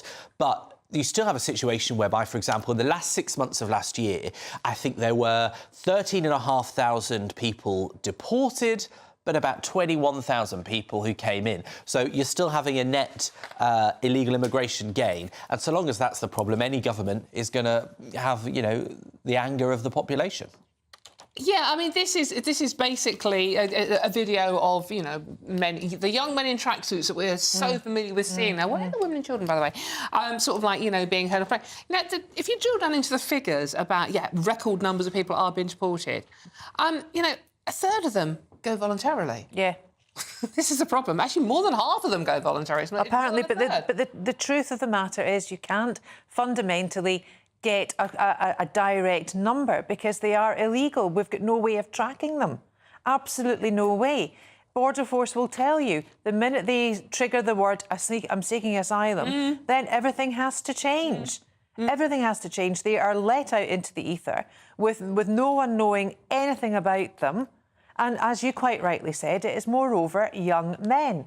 And if they were fleeing a war-torn country, why didn't they remain in the country to fight the regimes they are trying to repress and let the women and children go by safe passage? I mean, it doesn't make sense to me. It's a business model. And as Yvette Cooper said, that has to be cracked. I've been saying it for ages. It's the only way we're going to start to deal with it. OK, let's bring in, hopefully we've got him now, immigration lawyer Ivor Sampson. Ivor, can you join us now? I can indeed. Ivor, thank you very much for joining us this afternoon. OK, this is the Keir Starmer's plan. What do you make of it? Will it work, showing us videos of people being deported, even though a lot of them are going voluntarily? Well, one of your commentators rightly said the numbers don't add up because more people are coming than leaving. That's the first problem. So the government has to secure the borders. That's a fundamental role of government to do that. No government's done that in the last 15 years since this problem's really arisen.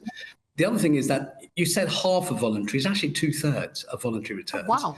And we're paying £3,000 up to £3,000 per person, and it's paid on a card which they can't use until they get to their own country. So enforced removals are actually 1/3. So the government's not being completely honest about the efforts they're making. The other problem is that if we're removing, say, 20,000 people a year, or even let's say 50,000, we have 1.2 million people estimated, the recent research, who are illegally in the UK. Now, on the basis of, say, 20,000 a year, it will take about 60 years to remove them. So, and then we've got the problem of people also coming in across the small boats. So this problem will not be solved by showing videos. And I think probably they're trying to use that as a deterrent. It will simply not work. What we need to do, and the other commentator quite rightly said, we don't track people when they enter the UK. We have to change the whole system. The Home Office has to be totally revamped. When somebody enters the UK on a visit visa, let's say, we should be able to track them and make them regularly report. And perhaps also the sponsors, bring them, the family members who sponsor them, bring them to book if the person doesn't return home. At the moment, there's simply no tracking. So if somebody comes on a visit visa, they can just disappear into the night and we have no idea where they are. That's not acceptable. I mean, Ivor, the one thing that Labour's immigration bill will do is get rid of the deterrent. I mean, they've made that very clean, that the Rwanda deterrent is dead in the water, not going to happen at all. But do we need some kind of deterrent? It does seem to be working for Italy, for example. Well, the Supreme Court said the policy itself was not unlawful. So the government can remove people to a third country, but just not Rwanda. That was the problem. So the policy itself, I think, could work, but we need to identify a country that satisfy human rights, that have a proper system in place to consider and decide asylum applications. And Rwanda certainly was. And Paul Kagame, he's a known dictator, killer, murderer, arbitrary arrests of his political opponents. I mean, I don't know what they were thinking, choosing Rwanda as a safe country to send somebody when clearly it wasn't. And obviously, Ivor, it begs the question that, that everybody always says, well, if you're talking about a safe country, if we're talking about the people coming across in the boats, they are coming from a safe country. It's called France. Indeed. And before we left the EU, and this is where I think Boris and his government didn't do well, because nobody was thinking what would happen once we leave the EU. France will no longer be in an obligation to stop people coming over. And we've given them £500,000. And that money, we've not seen what they've actually spent that money on, because it has not reduced the stream of people coming across the channel. But there was the Dublin Convention, which allowed us to, under the EU, to send people back to where they came from. Now, we can't do that anymore. We need bilateral agreements. We need agreement with the EU so that you don't physically have to be in the UK to claim asylum, because that's another problem with the convention. Our system is geared to attract people to come and claim asylum on our soil when they don't need to. Ivor, just finally, I know your time is tight. Reform, which is what this policy is designed to have a go at, because obviously, understandably, Labour are worried about reform overtaking them in the polls. Reform is saying, we will tackle migration by just turning the boats back, and that is how we're going to stop the small boats. Would that work? No, because we're also signed up to various maritime laws. And once somebody enters UK territorial water, which is 12 miles off our coast, there's a raft of treaties that kick in. And we have a fundamental obligation to rescue people. So although by pushing them back, especially those in these precarious dinghies that you see coming across, that's not going to be lawful for a start, would be in breach of our international treaty obligations. And then what will the French do? Push them back and you play ping pong with asylum seeker? It's just nonsense. It's just nonsensical. It will not work. No easy answers. Thank you very much, Ivor, for joining us. That's immigration lawyer Ivor Sampson. What do you make of it? gbnews.com/your say. I mean, there are no easy answers, but does a video put out by Keir Starmer showing some people getting on a plane, many of them voluntarily, is that going to make you change your mind? Benjamin, what do you make of this? Is it going to make you change your mind? Seeing a Keir Starmer video of young men getting on a plane. Well, will it go some way to counter the videos on TikTok saying, come here, you've got a job ready for you, and you'll make a fortune, which is what's out there already and apparently can't be stopped. I think there are three ways in which people are coming in illegally. One of them that gets the most attention is the boats, and that's probably the hardest to stop for the reasons the lawyer outlined. Yes, of course. But the other two are, they come in on tourist visas and then they are still here after 90 days working illegally, or they come across from the Republic of Ireland because you don't need to get permission to cross that border, and then they enter into the UK and they've gone unnoticed. Now, what is extraordinary is that a country as sophisticated and technologically advanced as the UK, we count them in if they come from Heathrow, for example. We don't count them out, and we can't track them as they go around the country. There's evidence, if you look at it, from things like Tesco and Sainsbury's, big supermarkets. When they analyse the number of transactions of basic goods, it suggests that there are several million more people in this country than we think. If you look at the number of people that signed up for medical help during COVID, it was several million higher than the population. So that indicates that what we've got that's at the heart of this is a black economy of people being able to work illegally. For me, the answer to that is ID cards, because it would instantly make that much harder. You'd be happy to carry a digital ID card? Yeah, and look, we all do every day in different forms if we have a mobile phone, and most people will carry a driver's licence anyway.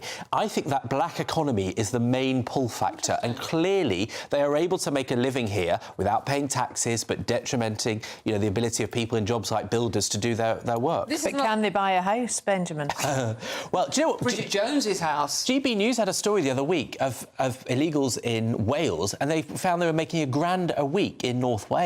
So, yeah, they probably are better able to buy a house than many people that grew up here. Just quickly, Claire, I mean, Labour suggested during the week ID cards were the way forwards to tackle immigration. Do you think they've got a point?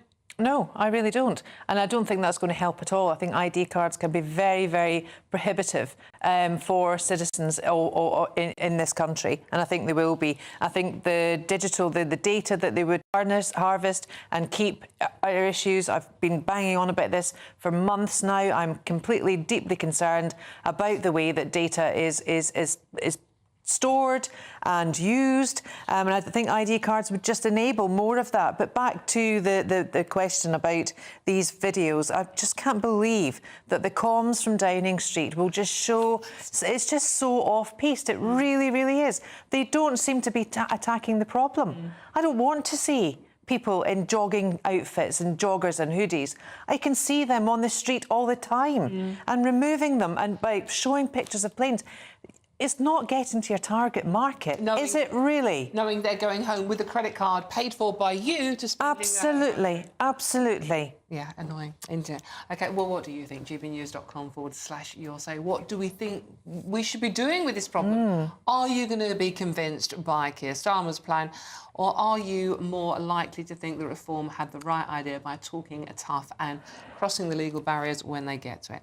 I'm Dawn Neeson, this is GB News, and there's loads more coming up on today's show, including how, talking of reform, the latest mega poll has a Labour, Reform and the Conservatives all tied for first place amongst voters. All of that and much more to come. This is GB News, Britain's news channel. We'll see you very soon.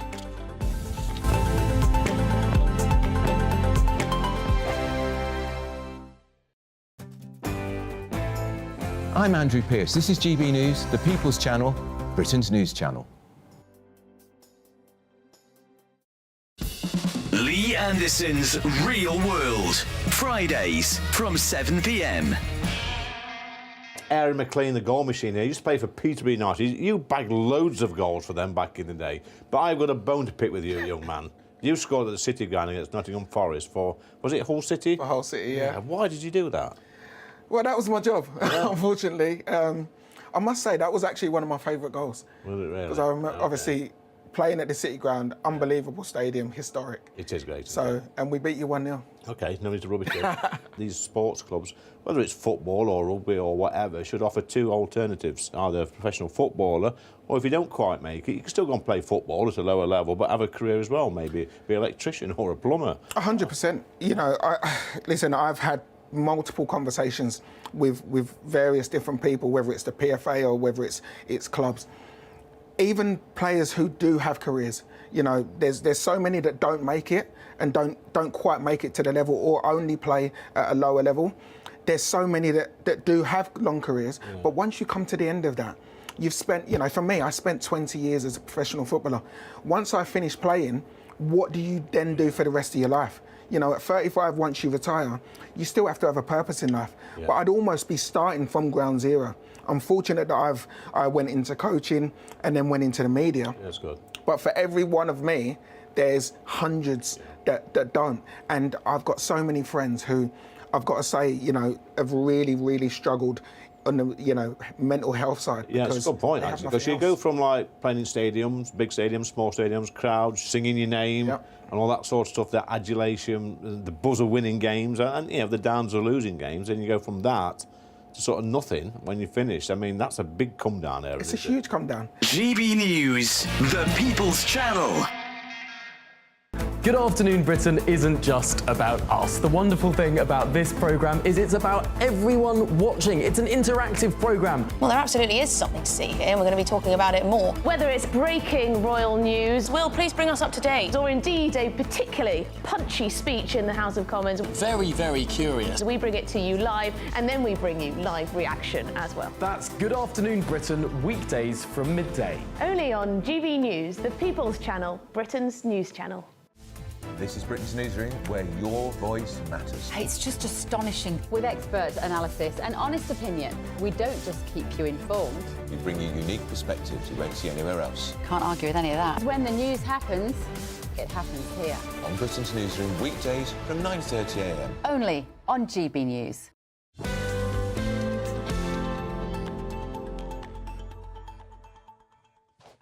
Hello, welcome back to the weekend with me, Dawn Neeson. Hope you're having a lovely Saturday afternoon out there, nice and cosy, in from the weather, feet up in front of the telly.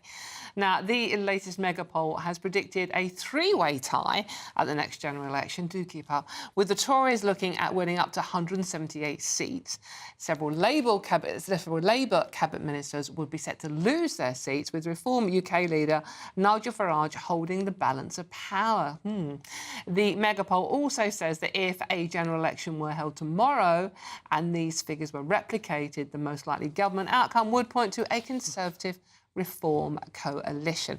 Benjamin and Claire are still with me. Now, the problem with the Conservative Reform coalition, Claire, is that both sides have said over their dead bodies they're not going to do it. So it's probably going to happen then. Well, exactly, because we all trust what they're going to say, don't we? But, I mean, the problem they've got is surely when we get closer to that general election, if we're still in the same boat we're in now, and Labour look like winning again, they're going to have to join up. Well, they might have to, but I think the SDP might be a player to challenge all of this with the Lib Dems. And I think if they can get their act together, then they really could. I think Labour are going to... And we were talking about optics earlier and how things would look. I think one thing to stop these mid-elections for the council, the local authority elections, is an absolute humdinger of a policy for Labour to do, because apparently Rayner might actually lose her seat if that's the case. So we can see now, again, it's preservation of ourselves against the populist vote. And Labour haven't listened to the populist vote. And that's why Reform are making these huge surges all across the country. It's not just in, like, your Essex white man van land. It's actually all across the land. Yeah, we were doing some interviews during the week with people in the Red Wall. Yeah. Who are fuming. I feel they've completely been ignored. Well, they have been. They have been. They've been every demographic that Starmer et al. Have tried to attack, they have gone for. They've lost them. Every single, idea that they're trying to bring in is failing. They are a failed government, and they are not even halfway through a year yet of being in government. Failed government, Benjamin. No, not at all. The reality is... to their successes. No, I'm incredibly relieved about what's going on, because what you had for years was Tory governments that were so insecure, so ravaged by infighting, that they weren't trying to tackle any of the serious problems. The serious economic problems, the imbalance of our economy, there were so many issues that they weren't doing. Immigration being one that we've covered, and you've got a government now that is putting its bet on the idea that in 5 years the country is better than it is at the moment. So there's no doubt that things are miserable right now. In fact, that's been one of the challenges, is do they say it's miserable, or do they say, sunny uplands are coming?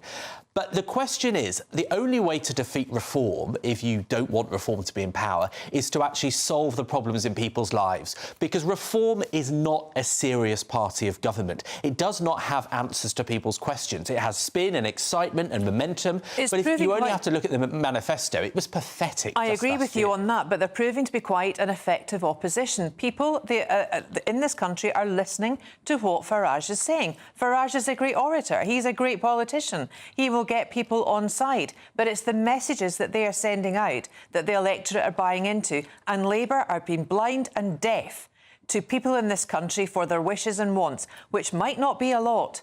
People just want a bit of hope, and we want to be governed by adults. Well, I mean, I think if there's anything that's true of Keir Starmer, it's that he's an adult. He doesn't play into any of the petulant games, which frankly... He's a robot. Which, frankly, Nigel Farage is very good at. He's had voice training. I think he should have spent his money better elsewhere. In close proximity voice training. Look, I think what's going to happen in the next few years is very interesting, because it's unprecedented.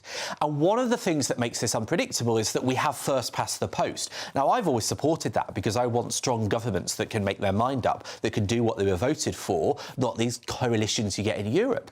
But when you have a situation with three parties on much the same percentage share of the polls, and also the Lib Dems and Greens being competitive in, well over 150 seats between them, well, then it almost becomes luck of the draw between which of 4 or 5 parties wins each constituency. And I think that makes politics wildly unpredictable in the next couple of years. Interestingly, Rupert Lowe, who is the Reform Party's business spokesman and sort of like a calm voice to Nigel Farage's frontman, sort of like Nigel Farage's Mick Jagger act. I mean, so you could almost say sort of like that Rupert is the drummer in the background. He's saying today in an interview the young are turning to reform. No. Pretty similar to what you were saying earlier on, though, Benjamin, about sort of like boomers having it better. The young need to be looked after now. Rupert is actually agreeing with you. Well, I think there is reason to think that the young would be liable to a populist party because they're getting a really raw deal. You've seen it in Europe and you've seen it in the US. If you actually look at the data in this country, under 35s got 9% voted Reform at the last election and about 41% voted Labour. So there isn't a turn. In fact, the right-wing vote, Conservatives and Reform, came to about 15%, which is the lowest in decades. So the suggestion that has been mooted by Farage et al., that there is this big surge to Reform, isn't borne out in the stats at all. However, I do think it's plausible they go for it because populists target people's fears and people that feel like they're getting a raw deal, and young people certainly are. So I think it's sensible they go for it. I think in this case you're actually being disingenuous because things are really bad. I didn't say and they weren't. they're not sending out a message. And I don't think Reform, as much as I'm not a great fan of them, nor would I vote for them, I don't think they're actually sending that message out of danger, basically to effect change. They're doing it because it is actually fact. It is the reality that we're facing at the moment. And the other stark contrast to that is the poll that was suggesting that Gen Zs actually would prefer an authoritarian government instead of turning out to vote. I mean, that's an absolute anathema. People, it's all about social responsibility, social cohesion and social accountability, of which the younger generation just don't seem to have any. I don't think that's fair. And I also, I mean, obviously I know what you're referring to. I think it was like 52% want authoritarianism, which is just obviously absurd. And I have to ask the question of, did they understand what they were being asked? Like, did they understand? That's very patronising, Benjamin. It is, but I really don't believe, you know, I think you've got kids of that generation. All my four were polled and they all said, no, I don't say that about my mum, she's great. But hang on, you've got children of that generation. I do. Do half of them, do you think they would want a dictator over an elected? No, not one of them would. They were brought up with one. So, yeah, well, there we go. So I think, I'm not sure I trust that poll, but the idea that young people are getting a rough deal is evidently true. I think there is a danger that people go to an extreme because the practical questions are so difficult. What I don't think will happen in a million years is that there will be some kind of coalition over Kemi Badenoch's dead body, though she's unlikely to be leader in 5 years. I don't think she will be. I don't think so. But look, they hate each other. The Tory party is too old to give up on the fight now, and Nigel Farage is too arrogant to compromise. They just don't have any values. They've got nothing. Where are the new economists to come up in a changing globalist world to show us the solutions that we need? None of that's being addressed. I don't give an absolute iota of I want to swear here, but I'm obviously not going to. No. I really, really don't care what about people's personalities or what they say they will do or how they're trying to appease the populist vote. I want solutions and I want them now. We clearly have got great brains in this country. I wish we would engage them and get them. OK, well, Nigel Farage himself says that the Reform Party are the frankest about the problem the country faces today. They see themselves on the side of the little man against the giant corporates. He also called all politicians a very naughty word, which I'm not going to repeat, but I think many of us would agree with that one. I'm Dawn Neeson, this is GB News, and there's lots more coming up on today's show, including how universities across the country are being warned, oh, here we go again, to promote diversity or face budget cuts. But first, let's get those news headlines with Sophia Wensley.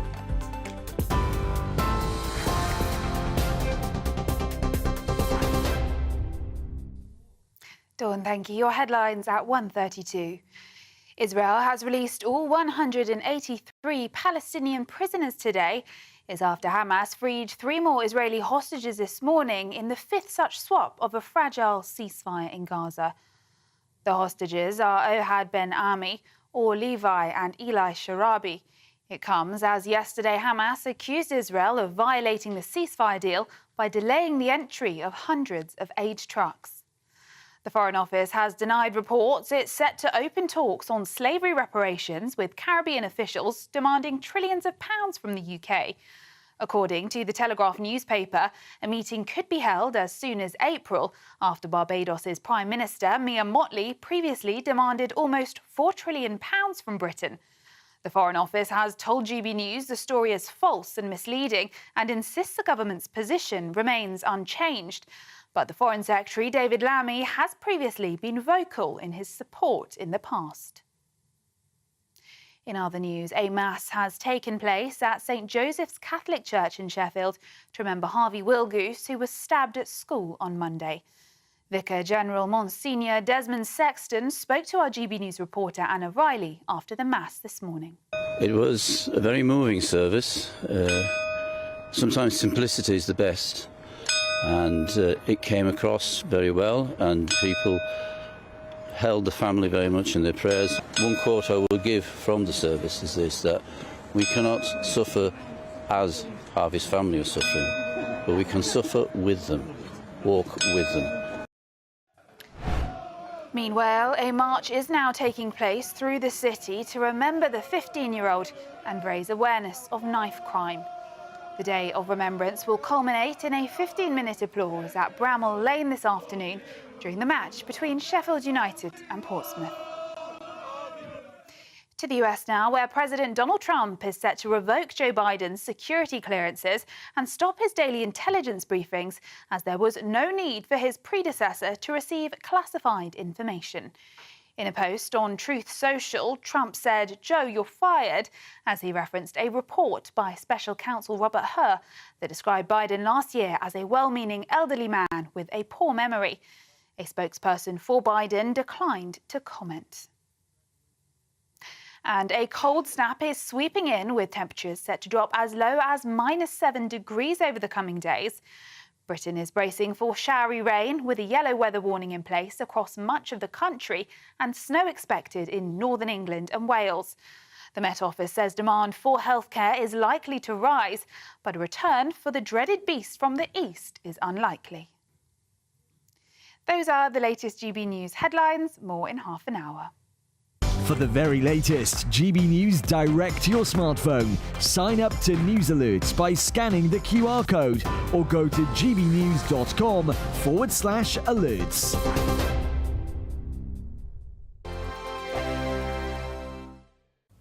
Hello there, this is your latest GB News weather update provided by the Met Office. It is a rather dull and drab start to the weekend for many of us. We've got high pressure situated across Scandinavia that's acting as a blocking system, and it's allowing these areas of low pressure just to push into the very far south, providing some outbreaks of rain and drizzle in places today, a few showers skirting in across other eastern coastal areas as well. There is a potential for some winteriness in amongst all of this, hill snow generally, but to lower levels we may see a touch of sleet in places. As all of this system continues to push its way northwards, we may just start to see a few sunnier spells developing across the very far southeast of England later on in this afternoon period. But underneath the cloud, it is going to be feeling rather cold for many of us, temperatures struggling much above 4 or 5 degrees Celsius in places. The best of the sunshine today is certainly going to be reserved for areas further towards the northwest, particularly for parts of western Scotland. Quite a nice sunny day to come here. But where we'll hold on to those clear skies overnight, we do bring the risk of some fog patches developing, but also quite a sharp frost forming again across northwestern Scotland, potentially as low as -8 degrees Celsius in the most sheltered rural spots. We could also see some patchy frost across the far south of England as well, where we see those clear spells just holding on throughout the night as well. If you do hold on to the cloud, though, temperatures will generally be more on the positive side of the temperature scale, 3 or 4 degrees Celsius. As we head throughout Sunday, it is a reasonably similar day overall. Again, there's going to be quite a lot of cloud, particularly across the central areas, with the best of the sunshine reserved for the northwest, but also now into parts of the southwest as well. Devon and Cornwall seeing a brighter and sunnier day here. It is once again going to be feeling particularly cold underneath that cloud, and with the outbreaks of rain still in play, 6 or 7 degrees Celsius, but with a bitingly easterly wind moving its way in, it's going to be feeling even colder than that. And we hold on to a very similar pattern into the start of the new week as well. Enjoy the rest of your day. Bye-bye.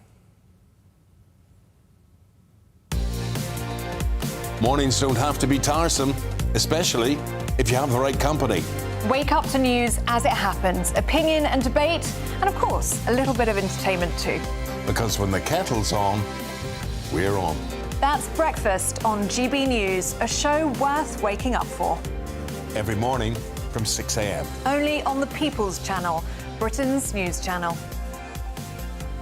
We'll spread the news, you spread the word. Join me, Camilla Tominey, for a frank and honest discussion with those in power that cuts through the spin and gets to the heart of the issues shaping our nation. You haven't confirmed that you want to stand as leader, but you haven't ruled it out either. This report basically says that he's not fit to stand trial. Is he indecisive? Incompetent? I deliver the dose of reality Westminster needs. That's the Camilla Tominey Show at 9:30 every Sunday on GB News. The People's Channel, Britain's news channel.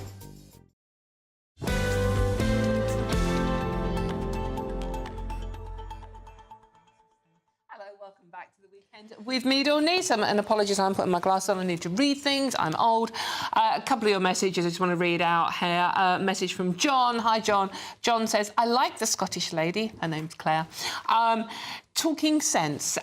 Yes, we clearly have great brains in this country and we have none of them in Parliament, which I think is pretty much what everyone would agree with. Meanwhile, Mike, brace yourself, Benjamin, this one's for you. Hi, Mike. Mike says, so Benjamin thinks reform has no policies. More like their policies are not what Benjamin likes. Come springtime at the Birmingham Reform Rally, all the clauses in the contract with the country will be fleshed out with more detail. All common sense policies. So one for each of you there. If you want to join in, gbnews.com/your say. Join in our conversation. And it is a competition. And it is a competition. Who gets the most comments? OK. Now, we're moving on. A march is taking place in Sheffield today to remember Harvey Wilgoose, who was stabbed at school on Monday. The day of remembrance will culminate in a minute's silence at Bramwell Lane this afternoon before the FA Cup match between Sheffield United and Portsmouth. Joining us now is GB News Yorkshire reporter Anna Riley. Hi, Anna. Good afternoon, Dawn. Hello, you may be able to see now balloons have been released. We're outside St Mary's Church in Sheffield. There's a large group of people here. Hundreds of people have turned out with the message, lives, not knives. There's a banner at the front that's been led by Harvey's mum and dad, members of his family. You'll be able to see now people standing there holding the sign as well, lives, not knives, and a picture of Harvey as well on that banner. Many speeches being given as well. This is the second time that people have congregated here in Sheffield today. Earlier this morning there was a mass in honour of Harvey. We just listen now to the chanting that we're here. Drop the knives, they're killing lives. We can hear the chants now. We can see that red powder has been released, and this is of course all because Harvey was a big Sheffield United fan. Everybody's turned out in a sea of red and white, the colours of Sheffield United, and the balloons indeed that have been released as well, the colours of white and red. And this is all about honouring Harvey. We've heard chants throughout. We can hear them now. Harvey Wilgoose.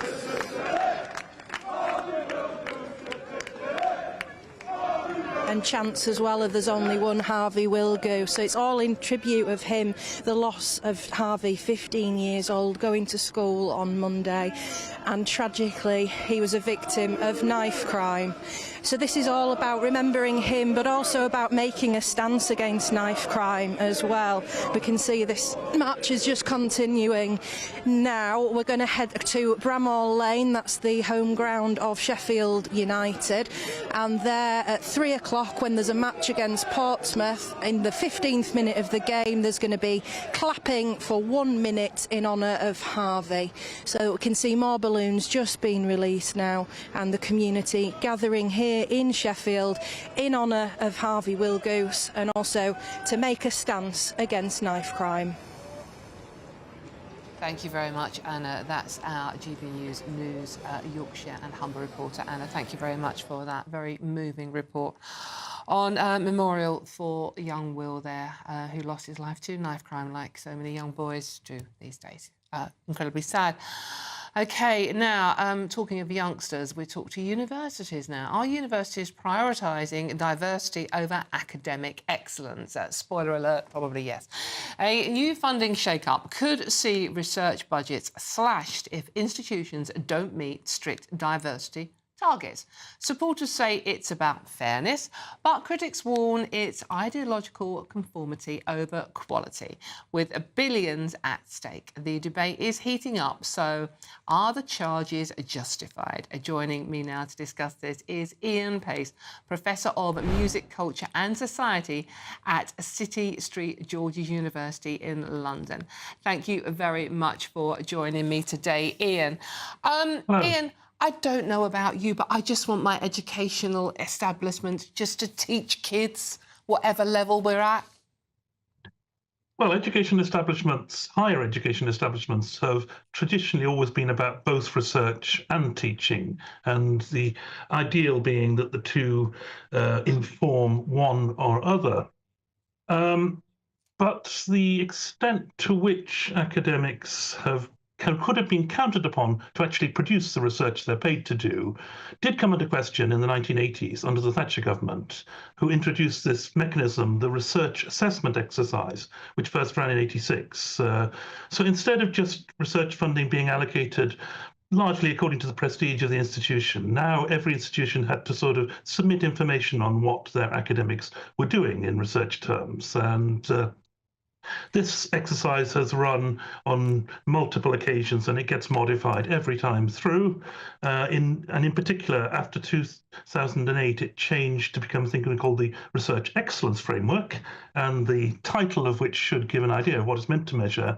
And in particular, it included a new metric to measure the impact that people's research is having outside of universities, which was resisted by a lot of academics. I don't agree with them. I think it was a worthwhile measure.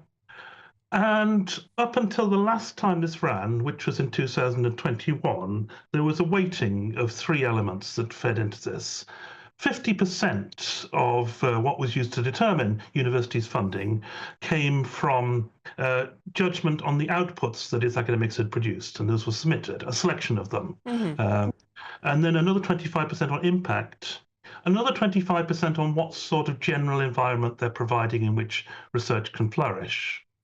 Now, what's happened following some draft proposals that were put out in 2023 is a shift away from outputs, it was 65, 25% and 15 in the last outcome, 2021.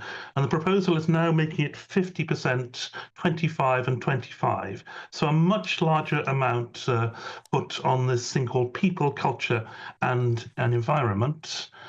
And this came about following a report that was commissioned by UK Research and Innovation, who administer the whole system, which is called Harnessing the Metric Tide. And the authors of this talked about how excellence is something ill-defined, and we must bring in indicators of equality and diversity as a counterweight. And they talked about bias as inherent in the concept of excellence and so-called epistemic injustice. Now, those of us familiar with this sort of language knows this comes from the field called critical social justice, which tends to sort of want to marginalize, bracket the very idea that there's quality of research in favor of questions just to do with who's involved with producing it in terms of demographics. So, Ian, we're talking about the very thing that America under Donald Trump is trying to get away from, the diversity, equality, inclusion. And this is taxpayers' money being spent on this. Yes, and there's a whole, well, as with anything that happens, let's say, in not just universities, but many parts of the public sector, once there are ways of measuring it, then whole big sort of industries within the institutions sprout up to do this. And lots of people whose very jobs are all dependent on keeping this going. It generates its own momentum that sort of way. And there's certainly a whole, I mean, we call it EDI, they call it DEI in the States. Yes. Ian, unfortunately, we've run out of time on that one, but I think you've made some very valid points there. Thank you very much for joining us. That's Ian Pace, Professor of Music, Culture and Society at City Street George's University in London. OK, now I'm Dawn Neeson. This is GB News, and there's loads more coming up on today's show. It's absolutely packed, so don't go too far. We'll see you very soon.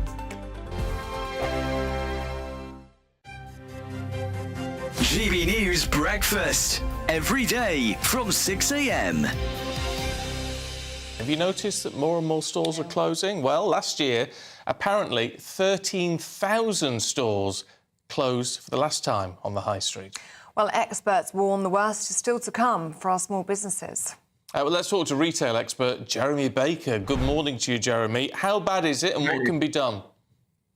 Well, nothing can be done about it. Retail is like that. It's a boom and bust operation. So last year, let's say you had a shop and it was booming. This year, the consumer can just change their mind. They don't need to come back to your shop ever again. Well, it is sad, Jeremy, because our high streets are the beating heart of our communities, aren't they? And for many people, I know I can relate to my high street, it is such a depressing sight, walking down there and seeing them all boarded up and closed down. But how often do you walk down that boarded up high street? I think people move on to something else. The online world is very big. Yeah. And lots of other things are very exciting. And so people, you know, the shop, I like to go to my GP in a shopping centre and get my tests done there rather than tramp off all the way to the GP, for example. And children could go to little schools in the high street. I've seen that happen already. So lots of things could happen to the high street. It could be much more a social centre. Much more kind of like pubs, coffee shops, all that.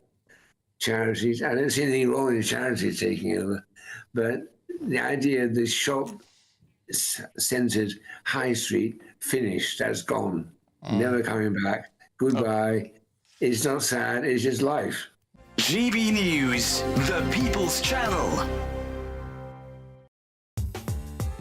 I'm Christopher Hope. From pop stars to politicians, I'll interview anybody in a pub who's got a political opinion. Join me every Friday on Spotify, Apple Podcasts, YouTube or gbnews.com, or wherever you get your podcasts. This is GB News, the People's Channel. Headliners on GB News 11 p.m. every night. It's got 3 top comedians going through the next day's newspapers so you don't have to read them, which is great. That's a good point. He's lying. Maybe he's not lying. That's Headliners every night from 11 p.m. and 5 a.m. as well on GB News, Britain's news channel. Join me, Nana Akwe, for an informative, interactive news programme with a difference. It's fun. No, he didn't say that, Dave. I'm so surprised. I think there's an element of truth to that. Join me from 3 p.m. every weekend, only on GB News, Britain's news channel.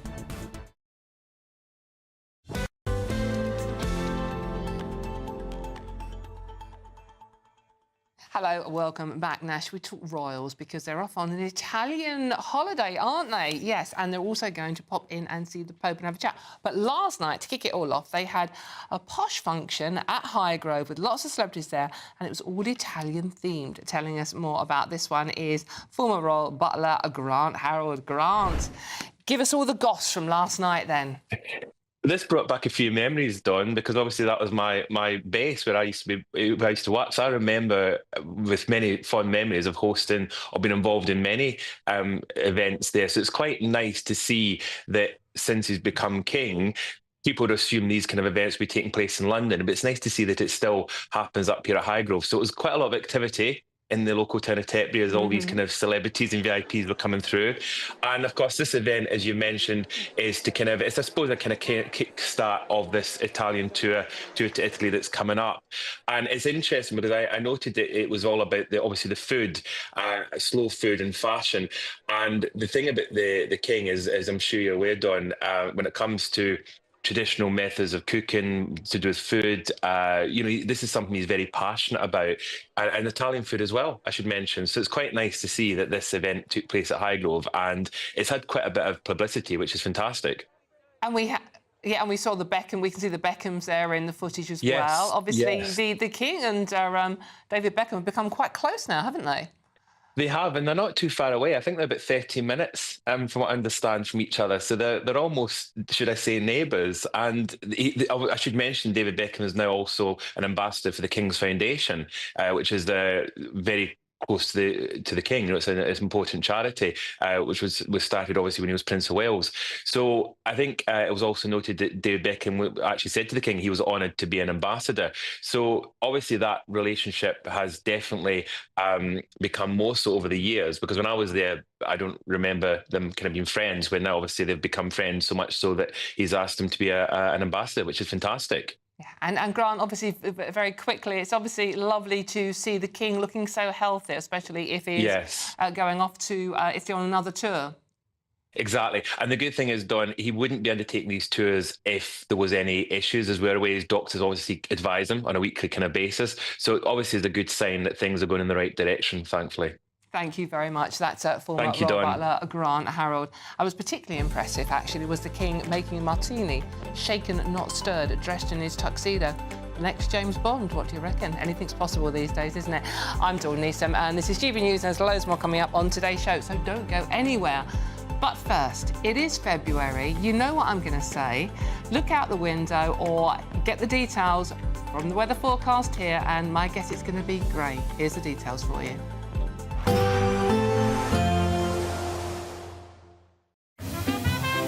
Heavy showers first thing will be followed by a warm, cosy day. Boxed Boilers, sponsors of weather on GB News. Hello there, good afternoon to you. This is your GB News weather update provided by the Met Office. Grey is the main colour on offer for many of us this weekend, with widely grey skies. High pressure across Scandinavia is currently blocking these smaller areas of low pressure from moving much beyond the UK. And so these are continuing to bring outbreaks of rain, drizzle, showers in places. They could be wintry with some hill snow in places. There will be a few clear spells around this evening and overnight, mainly for the far south of England, but more widely for northern Scotland into parts of Northern Ireland as well. If you do see the clear spells overnight, though, it is going to turn quite chilly with some frost around, potential for some fog, maybe icy stretches as well on untreated surfaces. Despite the cold start across northern Scotland, though, it is here where we're going to see some of the lengthy spells of sunshine throughout the day. That will help compensate with the feel of things, at least once any of that fog does clear its way off. For more central areas from Northern Ireland into England and Wales, though, it is going to be another fairly dull and drab day. Unfortunately, further outbreaks of rain and drizzle around, feeling quite cold underneath that as well. For parts of Hampshire down towards Cornwall, we'll hopefully see a touch more sunshine tomorrow morning compared to what we've currently got at the moment. But it is looking like we'll see a slightly more persistent area of rain move into parts of southeastern England during the afternoon to provide another fairly damp day here. Temperatures on the thermometer will be around 7-8 degrees Celsius, but once you add on the strength of the easterly wind that's going to start developing once again tomorrow, it is going to be feeling noticeably colder than that for most of us. And that will hold on to a fairly similar picture into the evening as well. This area of rain just continuing to circle around the far southeast, still with that easterly breeze pushing further showers in across eastern coastal districts as well, with the clearer skies across parts of northwest Scotland, where again there could be some icy stretches around first thing on Monday. Otherwise, we hold on to a very similar picture into Monday itself. Enjoy the rest of your day. Bye-bye. Expect a warm front, moving from the kitchen right through to the rest of the house. Boxed Boilers, sponsors of weather on GB News.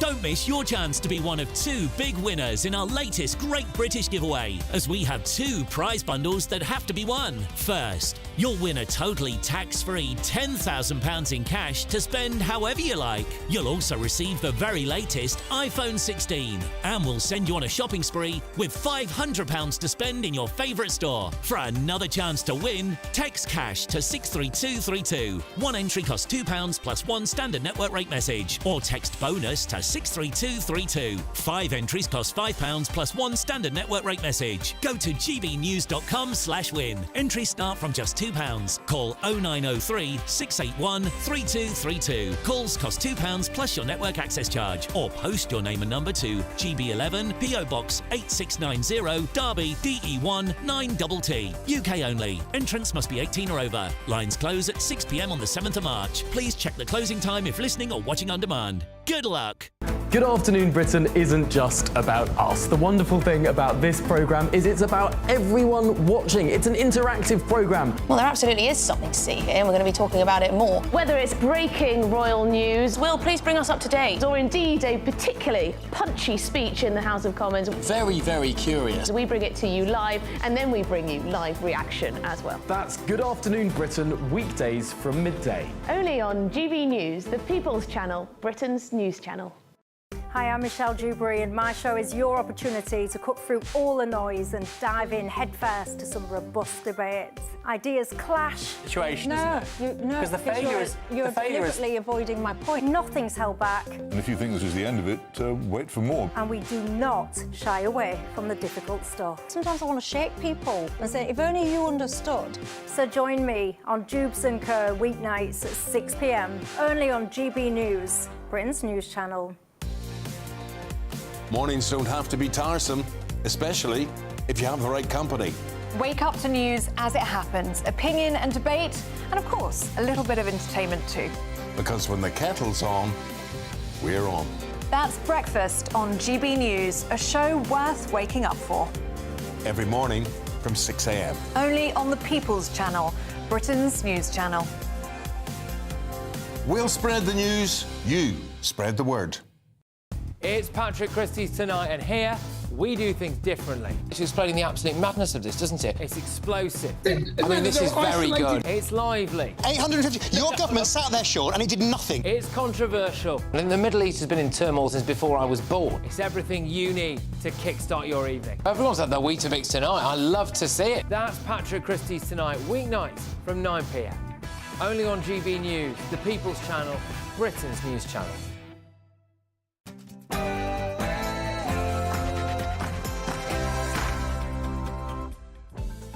Hello, good afternoon. It's 2 o'clock on Saturday. What day even is it? I haven't got a clue. Any case, it's the 8th of February. Who knew? We're coming up to Valentine's Day. Thank you very much for your company this afternoon. This is the weekend on GB News, and here are your headlines for you. Conditions continue to worsen within the migrant camps in Calais, with the government accused of ignoring the growing problem on France's shores. So we want to know, is Sir Keir Starmer's strategy of tackling those smuggling gangs working? Meanwhile, Donald Trump cannot stay out of those headlines. This time, the US president is generating more controversy for revoking Joe Biden's national security clearance. Was he right to do that? And more developments today have come out regarding the allegations against TV chef Gino D'Acampo. ITV have made the choice to remove his shows from their schedule at last minute, but he continues to reiterate his innocence. We'll have all the latest on that breaking story. I'm Dawn Neeson, and this is The Weekend.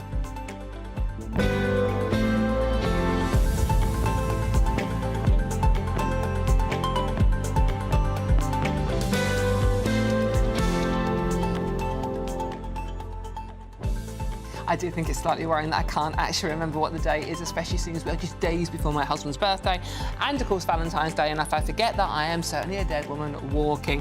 Any case, what are you going to be doing for Valentine's? Are you getting all loved up already? Have you managed to buy anything that isn't pink or red?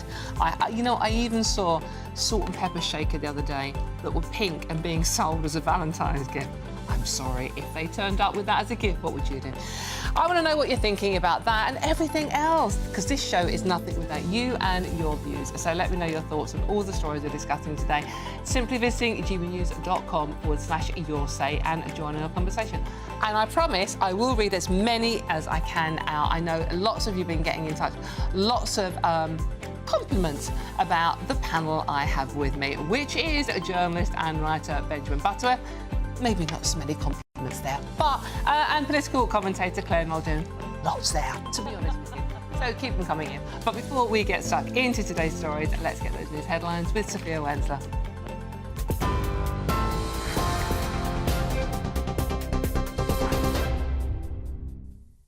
Dawn, thank you. Good afternoon. It's just gone 2 o'clock. These are your headlines. Israel has released all 183 Palestinian prisoners today.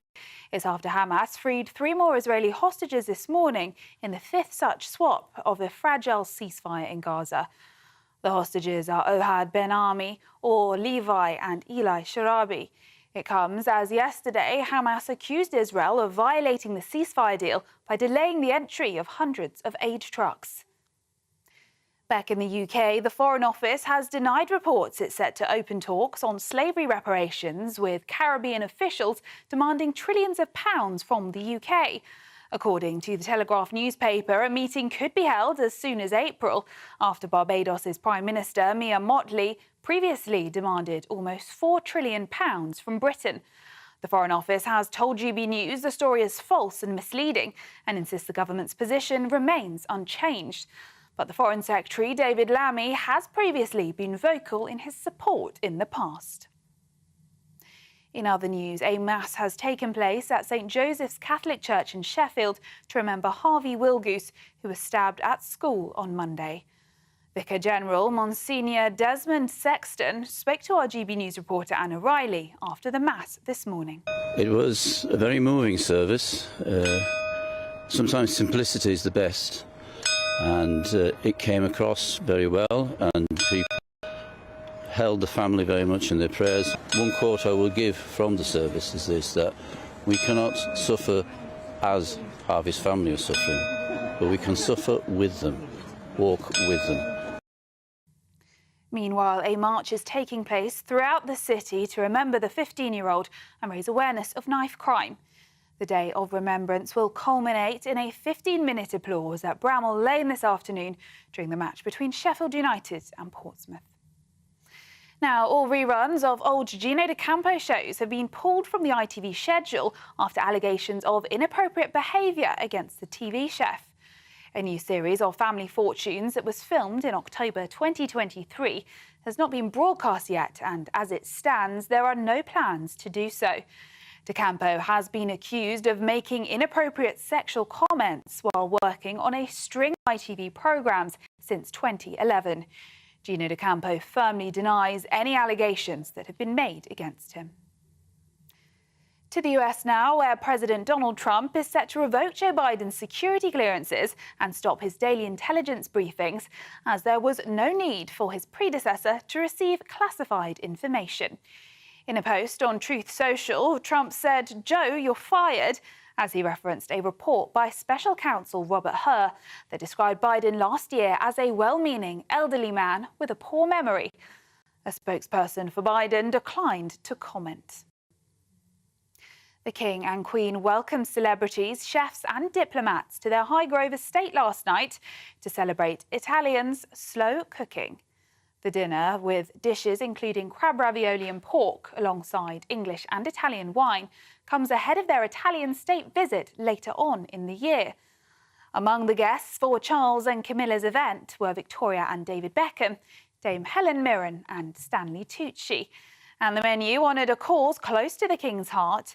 The tradition of slow cooking promotes the rights to good, clean and fair food for all, and strives to preserve traditional and regional cuisine, and is championed by the Italians. And a cold snap is sweeping in, with temperatures set to drop as low as -7 degrees over the coming days. Britain is bracing for showery rain, with a yellow weather warning in place across much of the country, and snow expected in northern England and Wales. The Met Office says demands for healthcare is likely to rise, but a return of the dreaded beast from the east is unlikely. And Bridget Jones's fictional flat has nearly tripled in price since it was featured in the first film in 2001.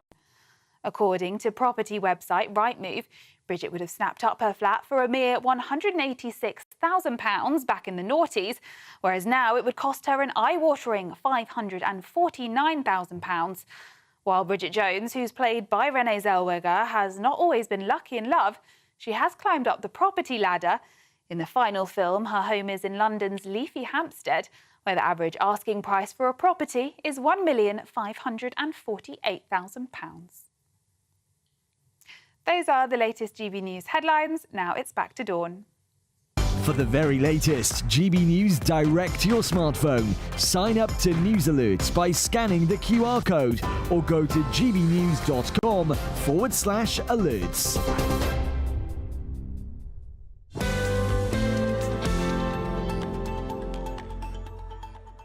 takes a scaffolding.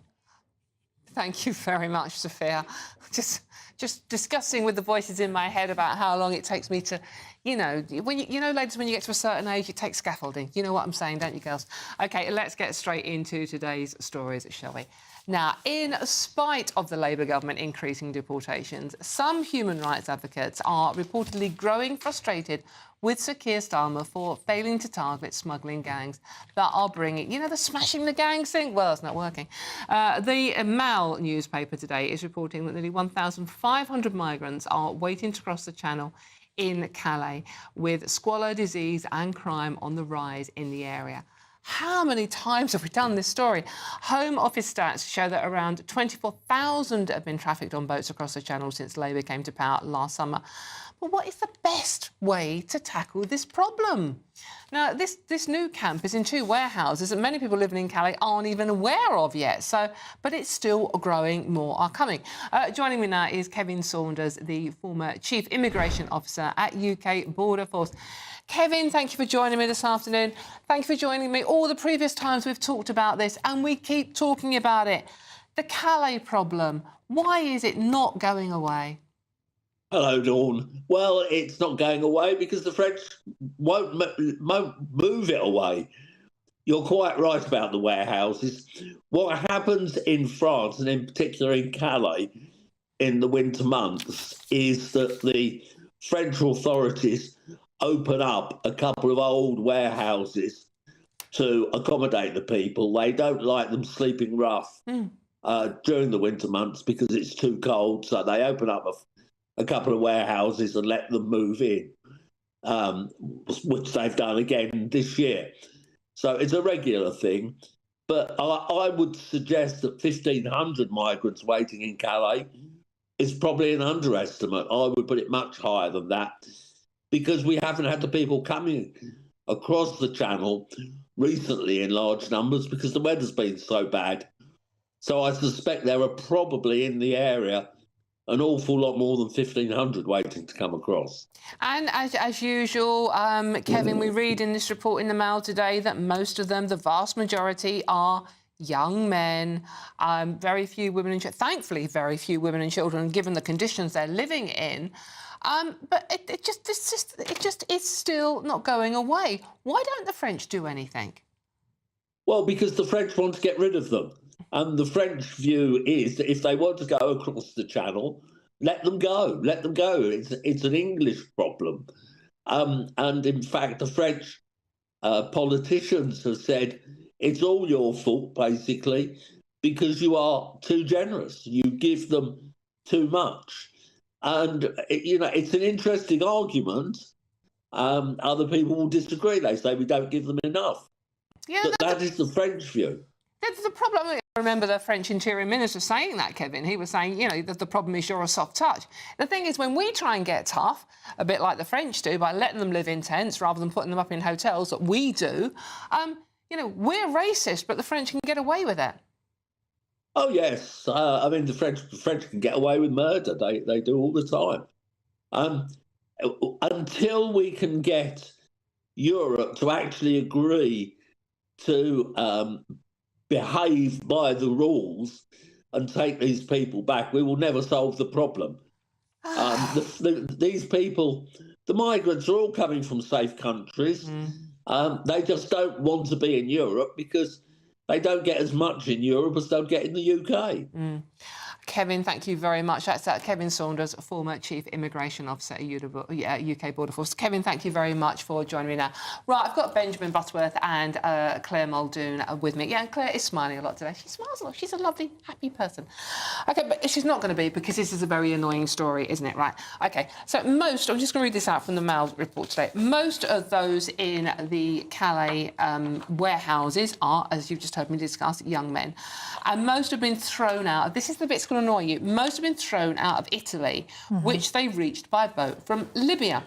Now, the Italian Prime Minister, Giorgia Meloni, is tightening her country's borders. And this week she promised anyone entering Italy illegally on boats in future would be refused sanctuary rights. So she's in control of her borders. She says, I'm quoting George Maloney here, she says, "We will defend our identity, God, homeland and family." This is an ongoing process of Islamicization of Europe, and it's very distant from the values of Italian civilization. So, and if you read into this piece, many of the migrants in this camp have fled Italy because they're no longer welcome there. And I'm just reading another piece out. Every migrant in Europe, this is from a direct quote from a migrant, every migrant in Europe now thinks that Britain is their best bet. Benjamin, that's very annoying. Why can Italy get away with taking control of their borders, being tough? The French let them sleep in tents. We put them in hotels. Well, we really are a soft touch. I mean, Keir Starmer has been meeting with Giorgia Meloni on more than one occasion to discuss what can be replicated from her policy. I suppose what this illustrates, though, is that while that's worked for Italy, it's damaged France, the rest of mainland Europe, the UK, because people are then going on to other countries. And it shows that there'll be no resolution to this without countries agreeing between them.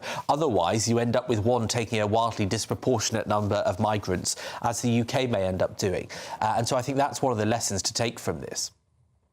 Claire? I just think that nothing's worked. When we were in Europe, it didn't work. After Brexit, it hasn't worked either. We have to take control of this. The only way I can see it working is if they start the processing centres, perhaps in Calais, right?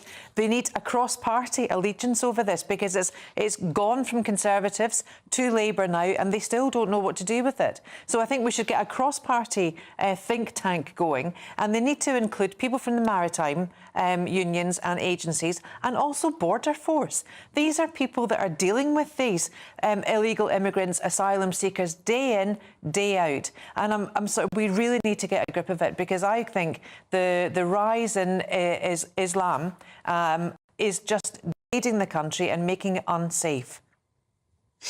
Well, I mean, look, clearly it's a massive problem that we have these number of people coming in, and the problem is that you don't know who they are, you don't track them when you're here, and there's lots of examples where these people have been associated to serious allegations. I think last week, Sue Reed, the person who did this very story... about Sweden, yeah. Yeah, a sharp rise in rapes and sexual assaults in Sweden, a country that historically had very low immigration and was a pretty homogenous society that has been transformed in some ways by this. So clearly the threat is there, but it's obviously, you know, there's no simple answer, because if there were, I suspect governments would have done it. But why? This is the problem many of you are having trouble understanding out there, and I'm completely with you on this one. Why is it acceptable in France for the migrants to be in these awful tents? I mean, no one's saying they should be kept in these conditions. It's terrible. It's appalling. Many of them are getting very, very ill.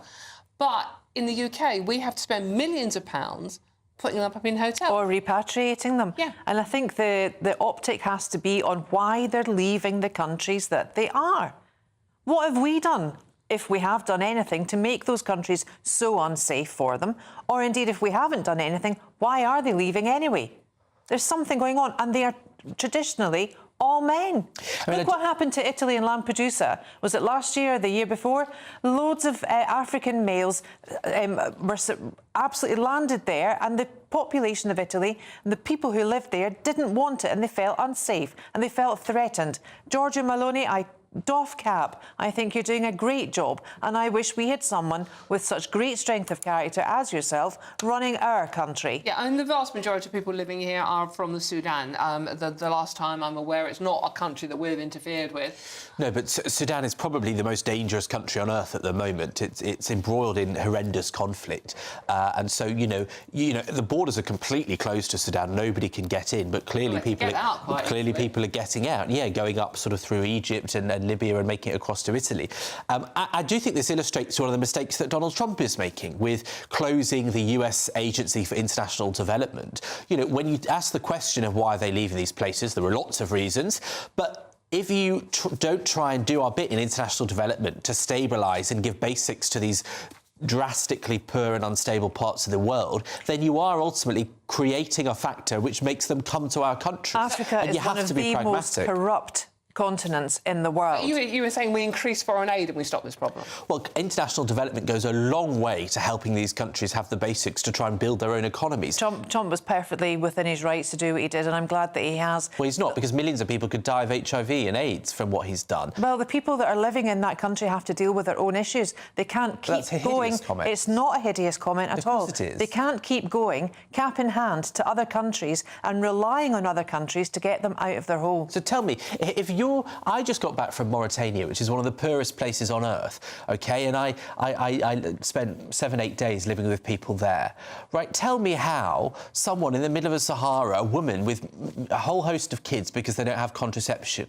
Now, in this country, HIV doesn't... That's got nothing to do with it. Hang on, let me finish. In this country, HIV doesn't kill you, but in a country like that, you're quite likely to develop AIDS because you've not got the medication. So let's say they've contracted that and their kid contracts that. They've got absolutely nothing. What, you think they should just die? I think the country should take care of them. But they have no money. They have no money in the first place. Why have they got no money? Why have they got no money? Well, Mauritania isn't corrupt, so that's not a great example. So we'll give another example many of them are corrupt, right?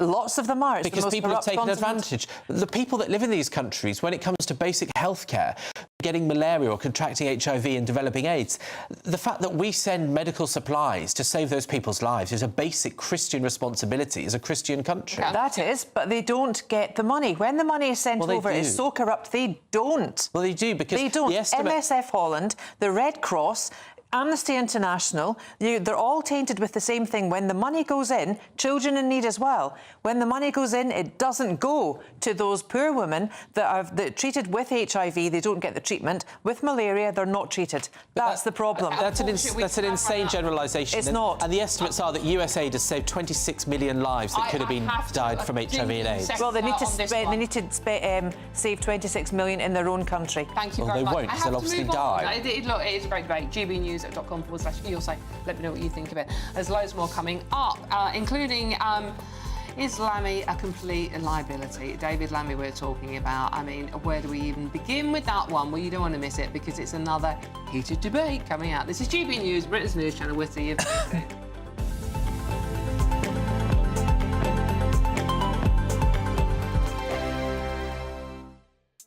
Nana Queer, weekends from 3 p.m. 5 years ago now, we developed this campaign called Regifting Beauty.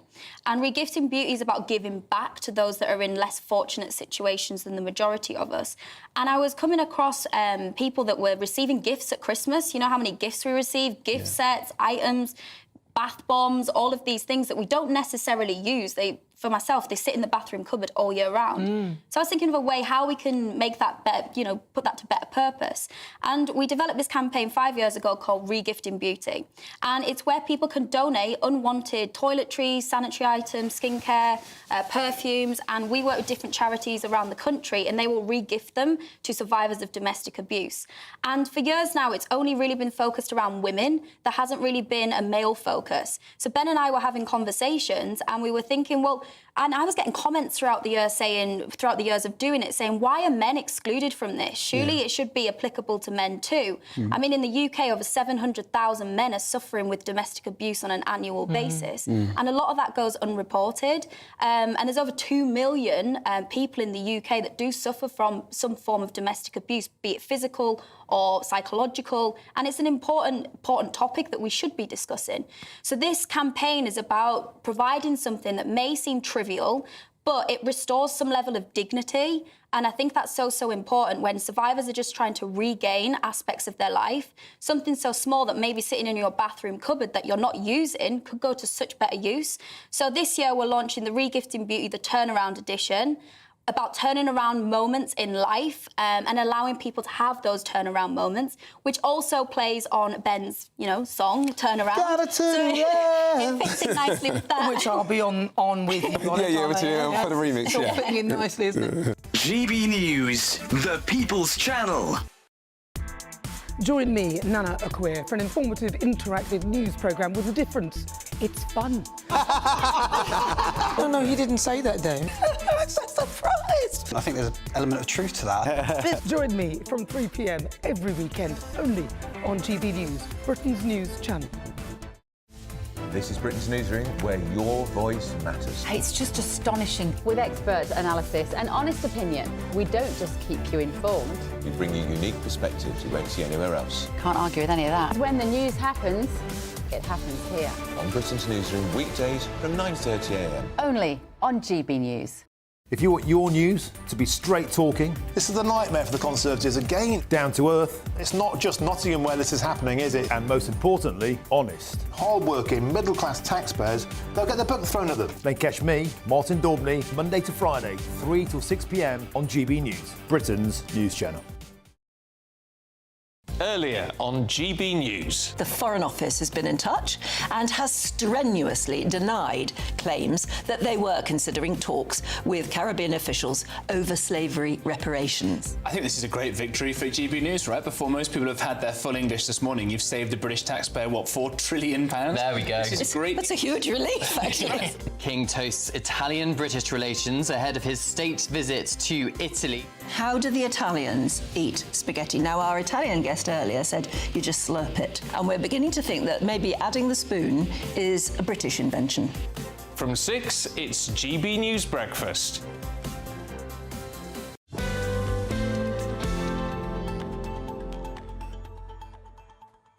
Hello, welcome back to The Weekend with me, Dawn Needham. No spaghetti involved in this programme. I can assure you that no one needs to see me eating spaghetti live. But thank you for all the comments coming in on the previous conversation we were having about the migrant camps in Calais and what we can do about the situation. And Ken has messaged in and said, it's very simple. They all come here because of all the freebies. So, Ken, thank you very much for that message. And do keep them coming in. Join the conversation. gbnews.com/your say. Now, Lammy the liability. New Foreign Secretary David Lammy has hit out at Donald Trump after the US president announced sweeping cuts to the USA's foreign aid programme. We were discussing that as well earlier. Thousands of staff at the American Foreign Office have already been laid off, and programmes supporting health services, disaster relief and anti-poverty efforts in nearly 100 countries are facing cancellation. But with so many important relationships vital, the UK facing challenges, I want to know whether David Lammy is a liability for our government. I've still got Benjamin Butterworth and Claire Muldoon with me. There's another story about David Lammy today on the front page of The Telegraph about reparations. And it's been very firmly denied that as soon as The Telegraph hit the newsstands today, the government issued a very strongly wordly denial that there is no debate about reparations. Government's position is exactly the same. No reparations will be paid.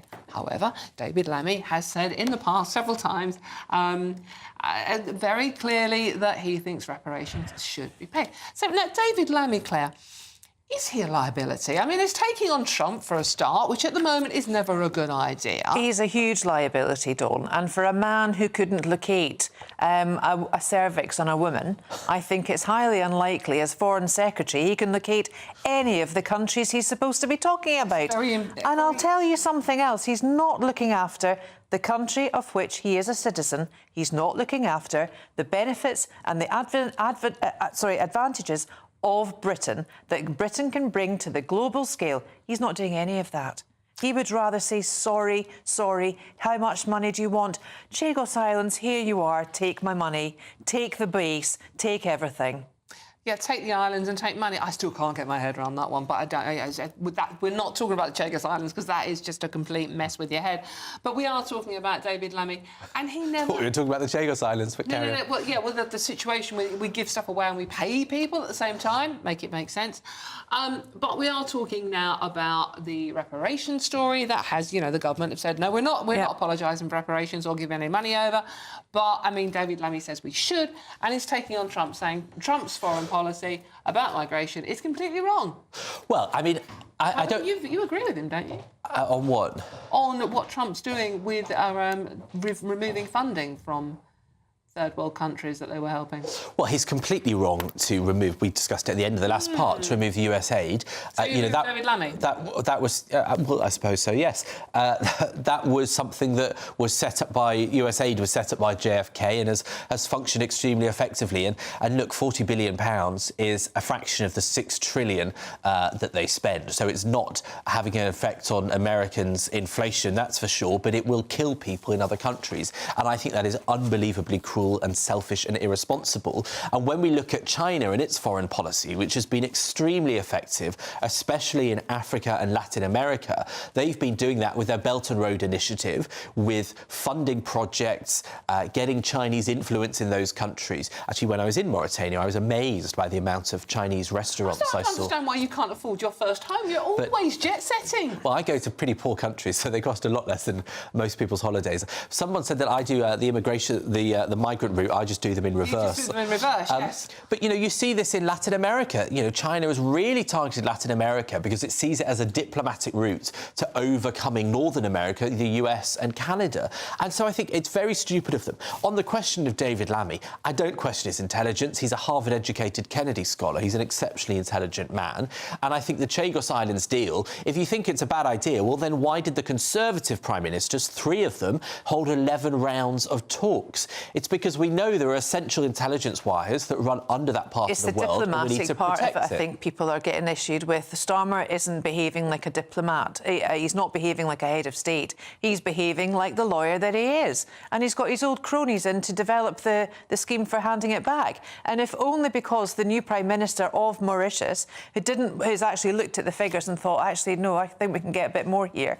This is a bit of a weak government. Let's go back and get some more money. But we don't actually have the money to lease back the Chagos Islands to the Mauritians for 99 years. The whole thing is absurd.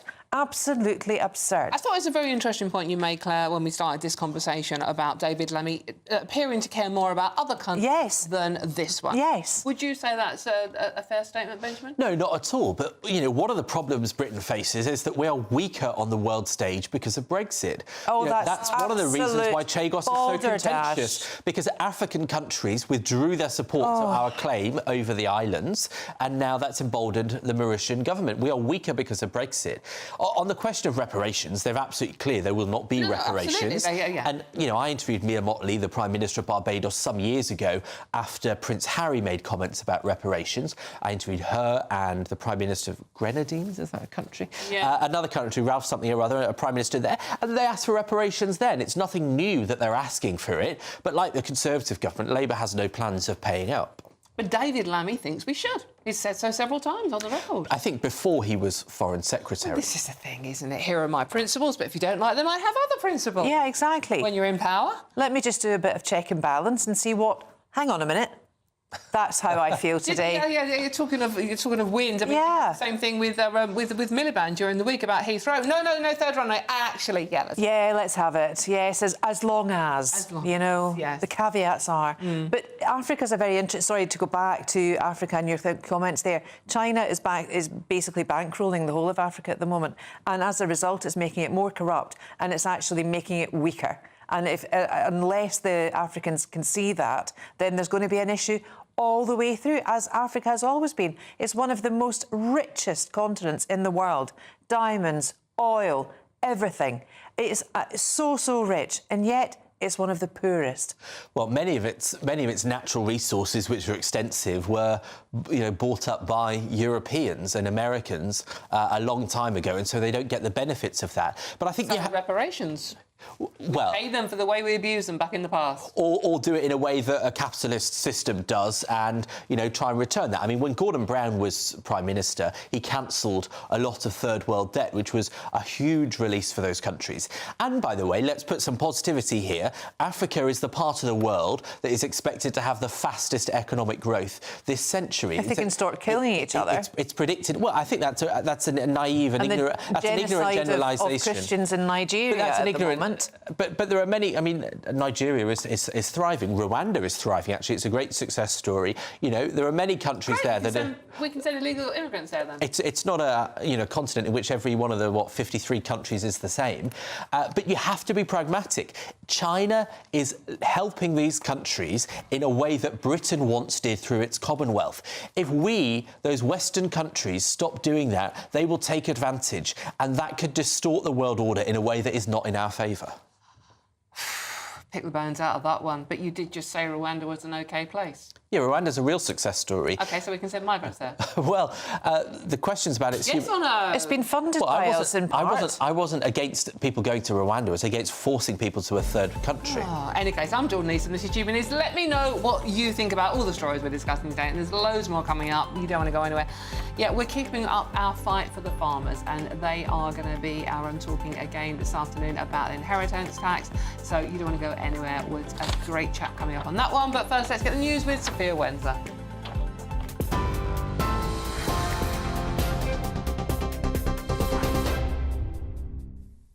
Dawn, thank you. It's 2:32. These are your headlines from the GB newsroom. Israel has released all 183 Palestinian prisoners today. It's after Hamas freed 3 more Israeli hostages this morning in the 5th such swap of a fragile ceasefire in Gaza.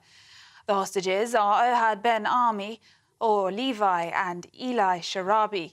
It comes as yesterday Hamas accused Israel of violating the ceasefire deal by delaying the entry of hundreds of aid trucks. The Foreign Office has denied reports it's set to open talks on slavery reparations with Caribbean officials demanding trillions of pounds from the UK. According to the Telegraph newspaper, a meeting could be held as soon as April, after Barbados's Prime Minister, Mia Mottley, previously demanded almost £4 trillion from Britain. The Foreign Office has told GB News the story is false and misleading and insists the government's position remains unchanged. But the Foreign Secretary, David Lammy, has previously been vocal in his support in the past. In other news now, a mass has taken place at St Joseph's Catholic Church in Sheffield to remember Harvey Wilgoose, who was stabbed at school on Monday. Vicar General Monsignor Desmond Sexton spoke to our GB News reporter Anna Riley after the mass this morning. It was a very moving service. Sometimes simplicity is the best, and it came across very well, and people held the family very much in their prayers. One quote I will give from the service is this, that we cannot suffer as Harvey's family are suffering, but we can suffer with them, walk with them. Meanwhile, a march is taking place throughout the city to remember the 15-year-old and raise awareness of knife crime. The Day of Remembrance will culminate in a 15-minute applause at Bramall Lane this afternoon during the match between Sheffield United and Portsmouth. And more than 1,000 people have gathered outside the proposed site for a mega embassy for China in London. Protesters spilled across the pedestrian crossings at Tower Bridge Road, holding signs that said CCP is watching you, stop the mega embassy and space for free speech.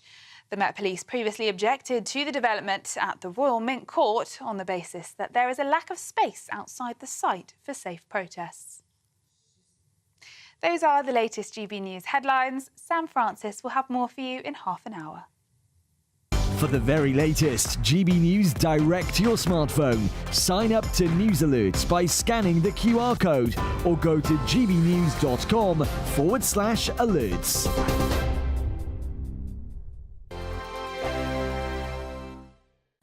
Hello there, this is your latest GB News weather update provided by the Met Office.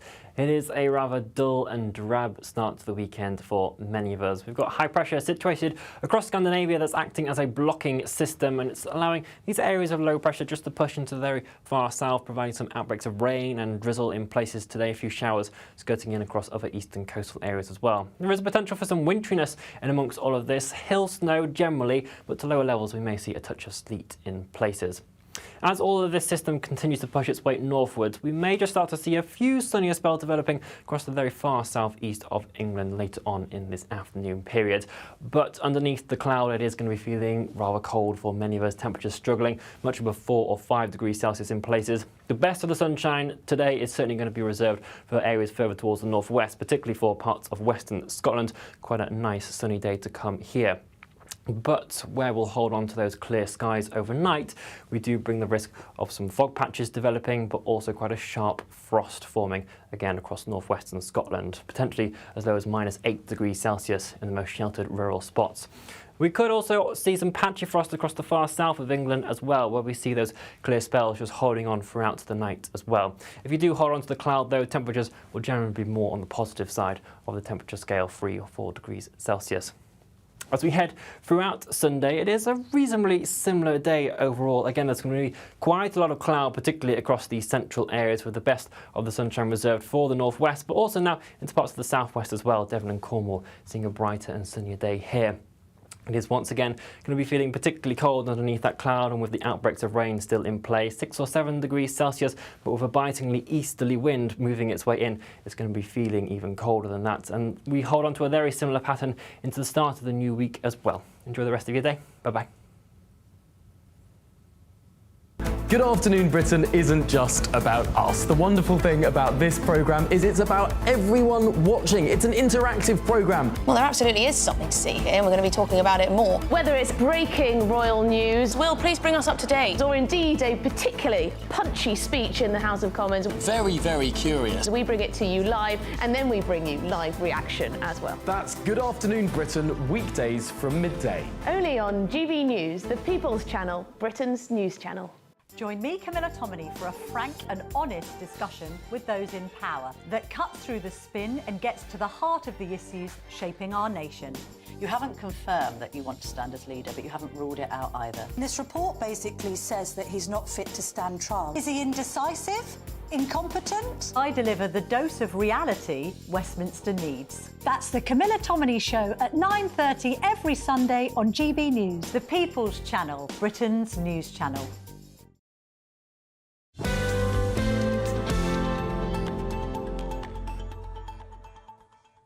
Hello, welcome back to the weekend with me, Dawn Neeson. Thank you for your company this afternoon. Now, OK, there's loads more coming up on today's show. It's absolutely packed. We're running out of time, so you don't want to move a muscle. But before we get to the rest of our show, Nana Akweer has joined us in the studio. And Nana's show starts at 3 o'clock, and it's always a humdinger. What you got for us today, Nana? Well, we're going to talk about whether the Labour Party are actually becoming somewhat undemocratic. Because of course, the cancelling of the local elections. I know the Tories were also involved in that. The question is, what are they afraid of, and why are they actually allowed to do that, seeing as they're also going to be raising council tax in various areas across the country? So my niggle is going to look at the Labour Party, ask them whether this is becoming almost a bit of a dictatorship. They're putting things through that weren't on their manifesto, or things that appear to be invented. Plus, we'll be talking about Ed Miliband. Is it time for him to go? Frankly, all these harebrained net zero schemes, 22 billion for carbon capture, which has not worked anywhere it's ever been tried, carpeting in the country with solar panels, and on it goes. Is it time we started looking at Ed Miliband and questioning, hang on a minute, the country haven't agreed to all of this? And tomorrow, I have an exclusive. It's an interview with Hannah Ingram-Moore. It's my kind of investigation into what actually happened, but from her perspective. We hear a lot of things from the Charity Commission's perspective, or from the perspective of lots of newspapers who haven't actually spoken to her. So I had a full sit-down with her at the house that she lived in with Captain Tom, and I find out from her point of view what happened and what it's done to her family. I've had a taste of that interview. It's a real cracker, Nana. Thank you very much. Yeah, Nana is up at 3 o'clock straight after this show. Thank you, Nana. You don't want to miss any of that, and you certainly don't want to miss Nana's interview. It really is an eye-opener. Now, could Britain's food supply be at risk? Farmers remain up in arms over, yes, Rachel Reeves' inheritance tax hike, warning it could force them to sell land and threaten the UK's food security. With emotions still running high and billions of pounds at stake, is it time, and we're asking this every week because GB News are not giving up on Farmers Wire, we are carrying on with this campaign, that the government did a U-turn, or at least talk to the farmers. I'm joined now by a farmer, Ben Aveling. Ben, thank you very much for joining us this afternoon. Lovely to see you. Hiya. Now, Ben, are the government actually talking to you? I mean, they don't seem to be taking any notice no matter what you do. No, there's not a lot of communication. If anything, you feel a bit more like they're going to turn the screw a bit tighter. And what effect is it having on you? I mean, the mental health issues here. I mean, you know, we are talking about this issue as much as we can on GB News, reminding people that it's not going away. You are important. You supply the country's food. Correct. The main problem is we're trying to lead at the front by telling people it's not necessarily just about farmers, it's about food security in general.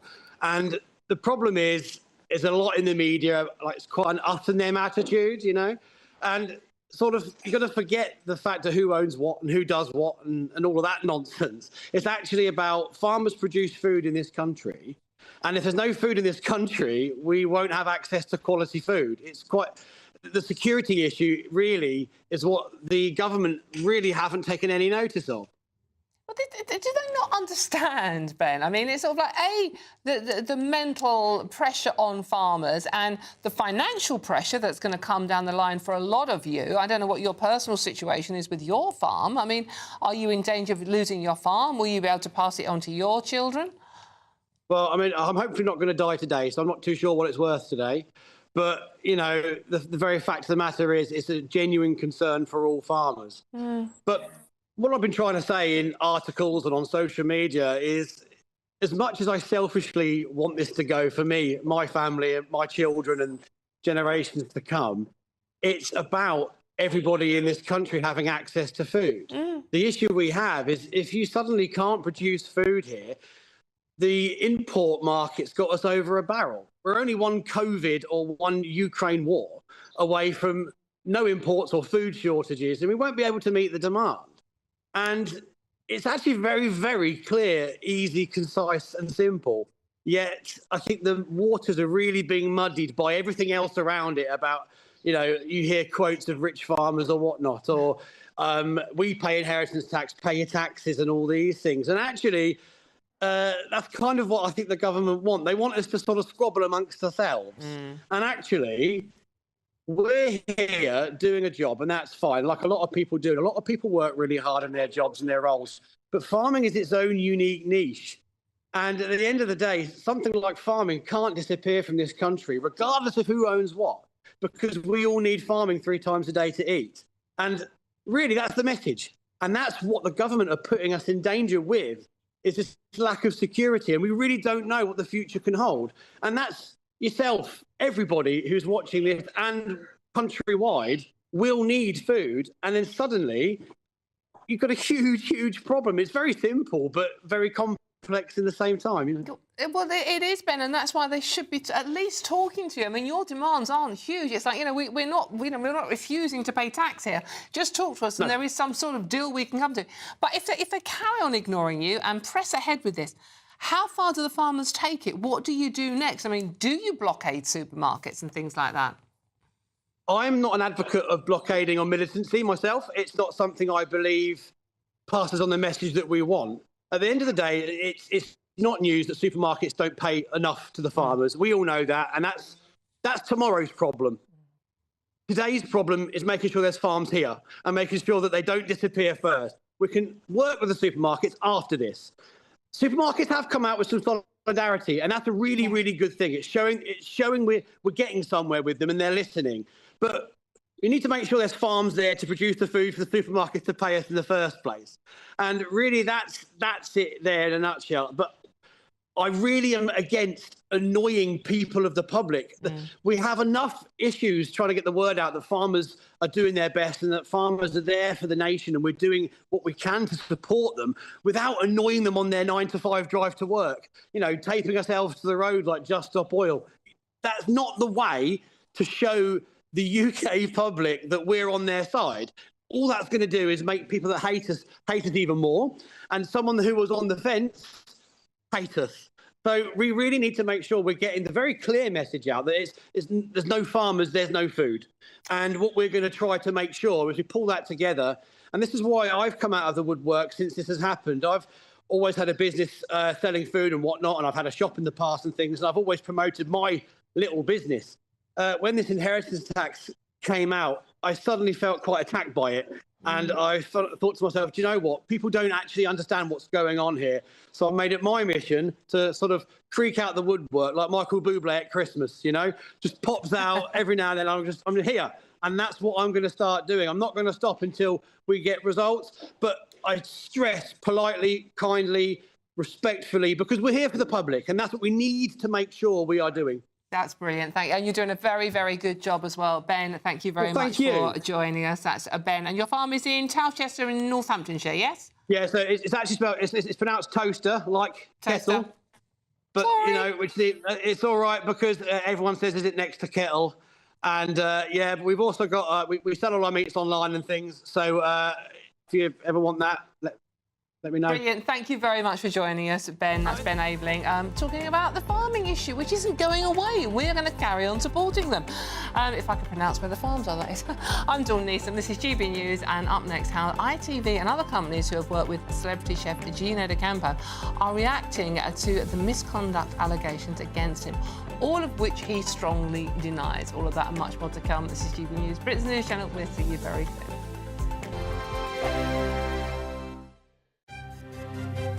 GB News Breakfast, every day from 6 a.m. Now, we're going to introduce you to Liam Wildish. Liam, well, I'd like to think he's a friend of mine because I follow him on Instagram, on TikTok there as well. You're a big fan, aren't you? Big fan, because there's what he does. He's a cleaner. He cleans signs. But the thing is, he's not employed by councils or whatever. He does this voluntarily. And you sort of think to yourself, well, who cleans these signs? Why have these signs been allowed to get into this terrible state of disrepair and filthiness? So basically, long story short, about 6 years ago, I used to be a window cleaner. In the community where I lived, I noticed all of the road signs were filthy, and I was perfectly equipped to clean them. So basically, I cleaned the road signs as a bit of a thank you to the community and sort of make a little bit of awareness of my window cleaning business at the time. Sort of cleans up the area, makes the road safer, and that's kind of how that started. And people found it like a really satisfying sort of approach. So that sort of led on to today of a video in cleaning the dirty road signs and making sort of satisfying content with it as well. What is the equipment? What have we got here? So this is a water-fed pole system connected to a backpack, which is what feeds the water through the end of the brush there. It's perfectly equipped to basically remove this green dirty, it's like a mildew build-up that you get on the signs. As you can see, this is like extremely effective at removing so GB News viewers, if they spot a particularly grisly sign in their area, then they can get in touch. They can do, yeah. And Liam Wildish, the sign guy, can sort you out. if you find Liam the sign guy online, drop me a message, let me know, and I'll add you to my list of places. GB News, the People's Channel. Headliners on GB News 11 p.m. every night. It's got 3 top comedians going through the next day's newspapers so you don't have to read them, which is great. That's a good point. He's lying. I mean, maybe he's not lying. That's Headliners every night from 11 p.m. and 5 a.m. as well on GB News, Britain's news channel. Join me, Nana Akwe, for an informative, interactive news programme with a difference. It's fun. No, he didn't say that, Dave. I'm so surprised. I think there's an element of truth to that. Join me from 3 p.m. every weekend, only on GB News, Britain's news channel. We're proud to be GB News, the People's Channel. And as you know, we always love to hear your views. Now, there's a new way of getting in touch with us at gbnews.com/yoursay. By commenting, you can be part of a live conversation and join our GB News community. You can even talk to me, Bev Turner, or any of the members of the GB News family.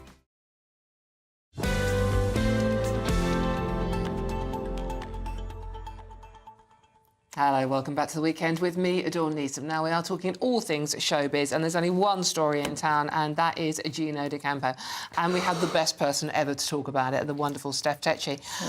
Steph, In all the newspapers today, Yeah. front page of, I think, the Sun newspaper today, Gino D'Acampo's fall from grace. Yes. Spectacular.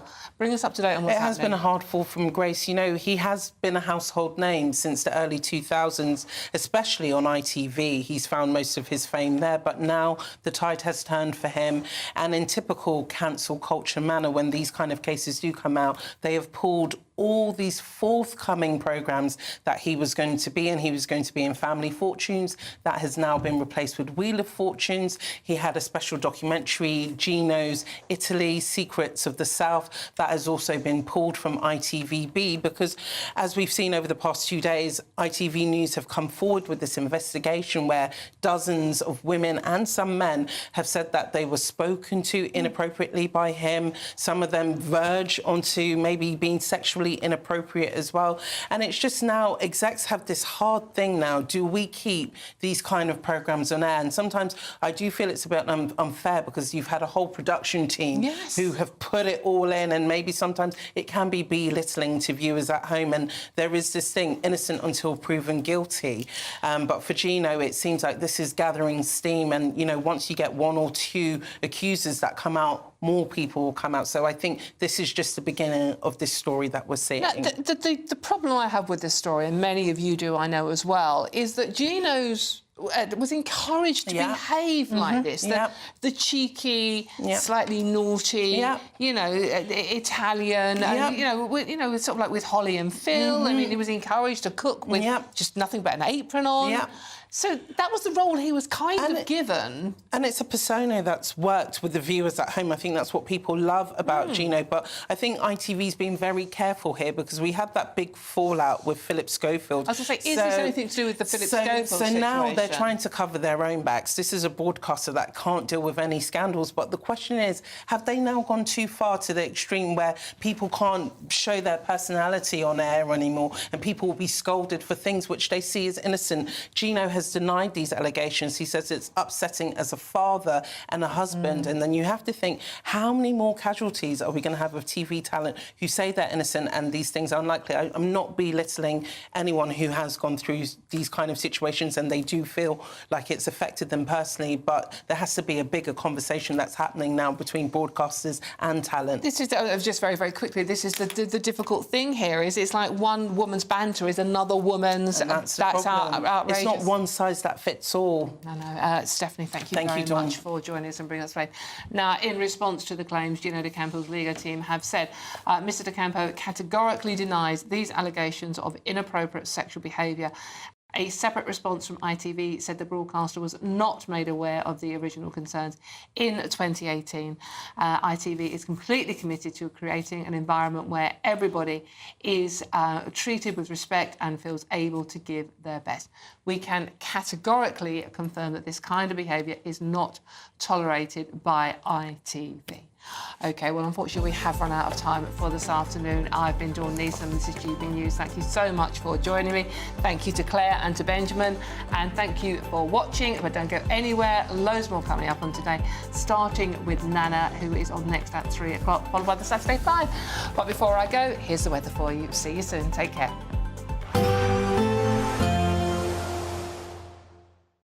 Expect a warm front, moving from the kitchen right through to the rest of the house. Boxed Boilers, sponsors of weather on GB News. Hello there, good afternoon to you. This is your GB News weather update provided by the Met Office. Grey is the main colour on offer for many of us this weekend, with widely grey skies. High pressure across Scandinavia is currently blocking these smaller areas of low pressure from moving much beyond the UK. And so these are continuing to bring outbreaks of rain, drizzle, showers in places. They could be wintry with some hill snow in places. There will be a few clear spells around this evening and overnight, mainly for the far south of England, but more widely for northern Scotland into parts of Northern Ireland as well. If you do see the clear spells overnight, though, it is going to turn quite chilly with some frost around, potential for some fog, maybe icy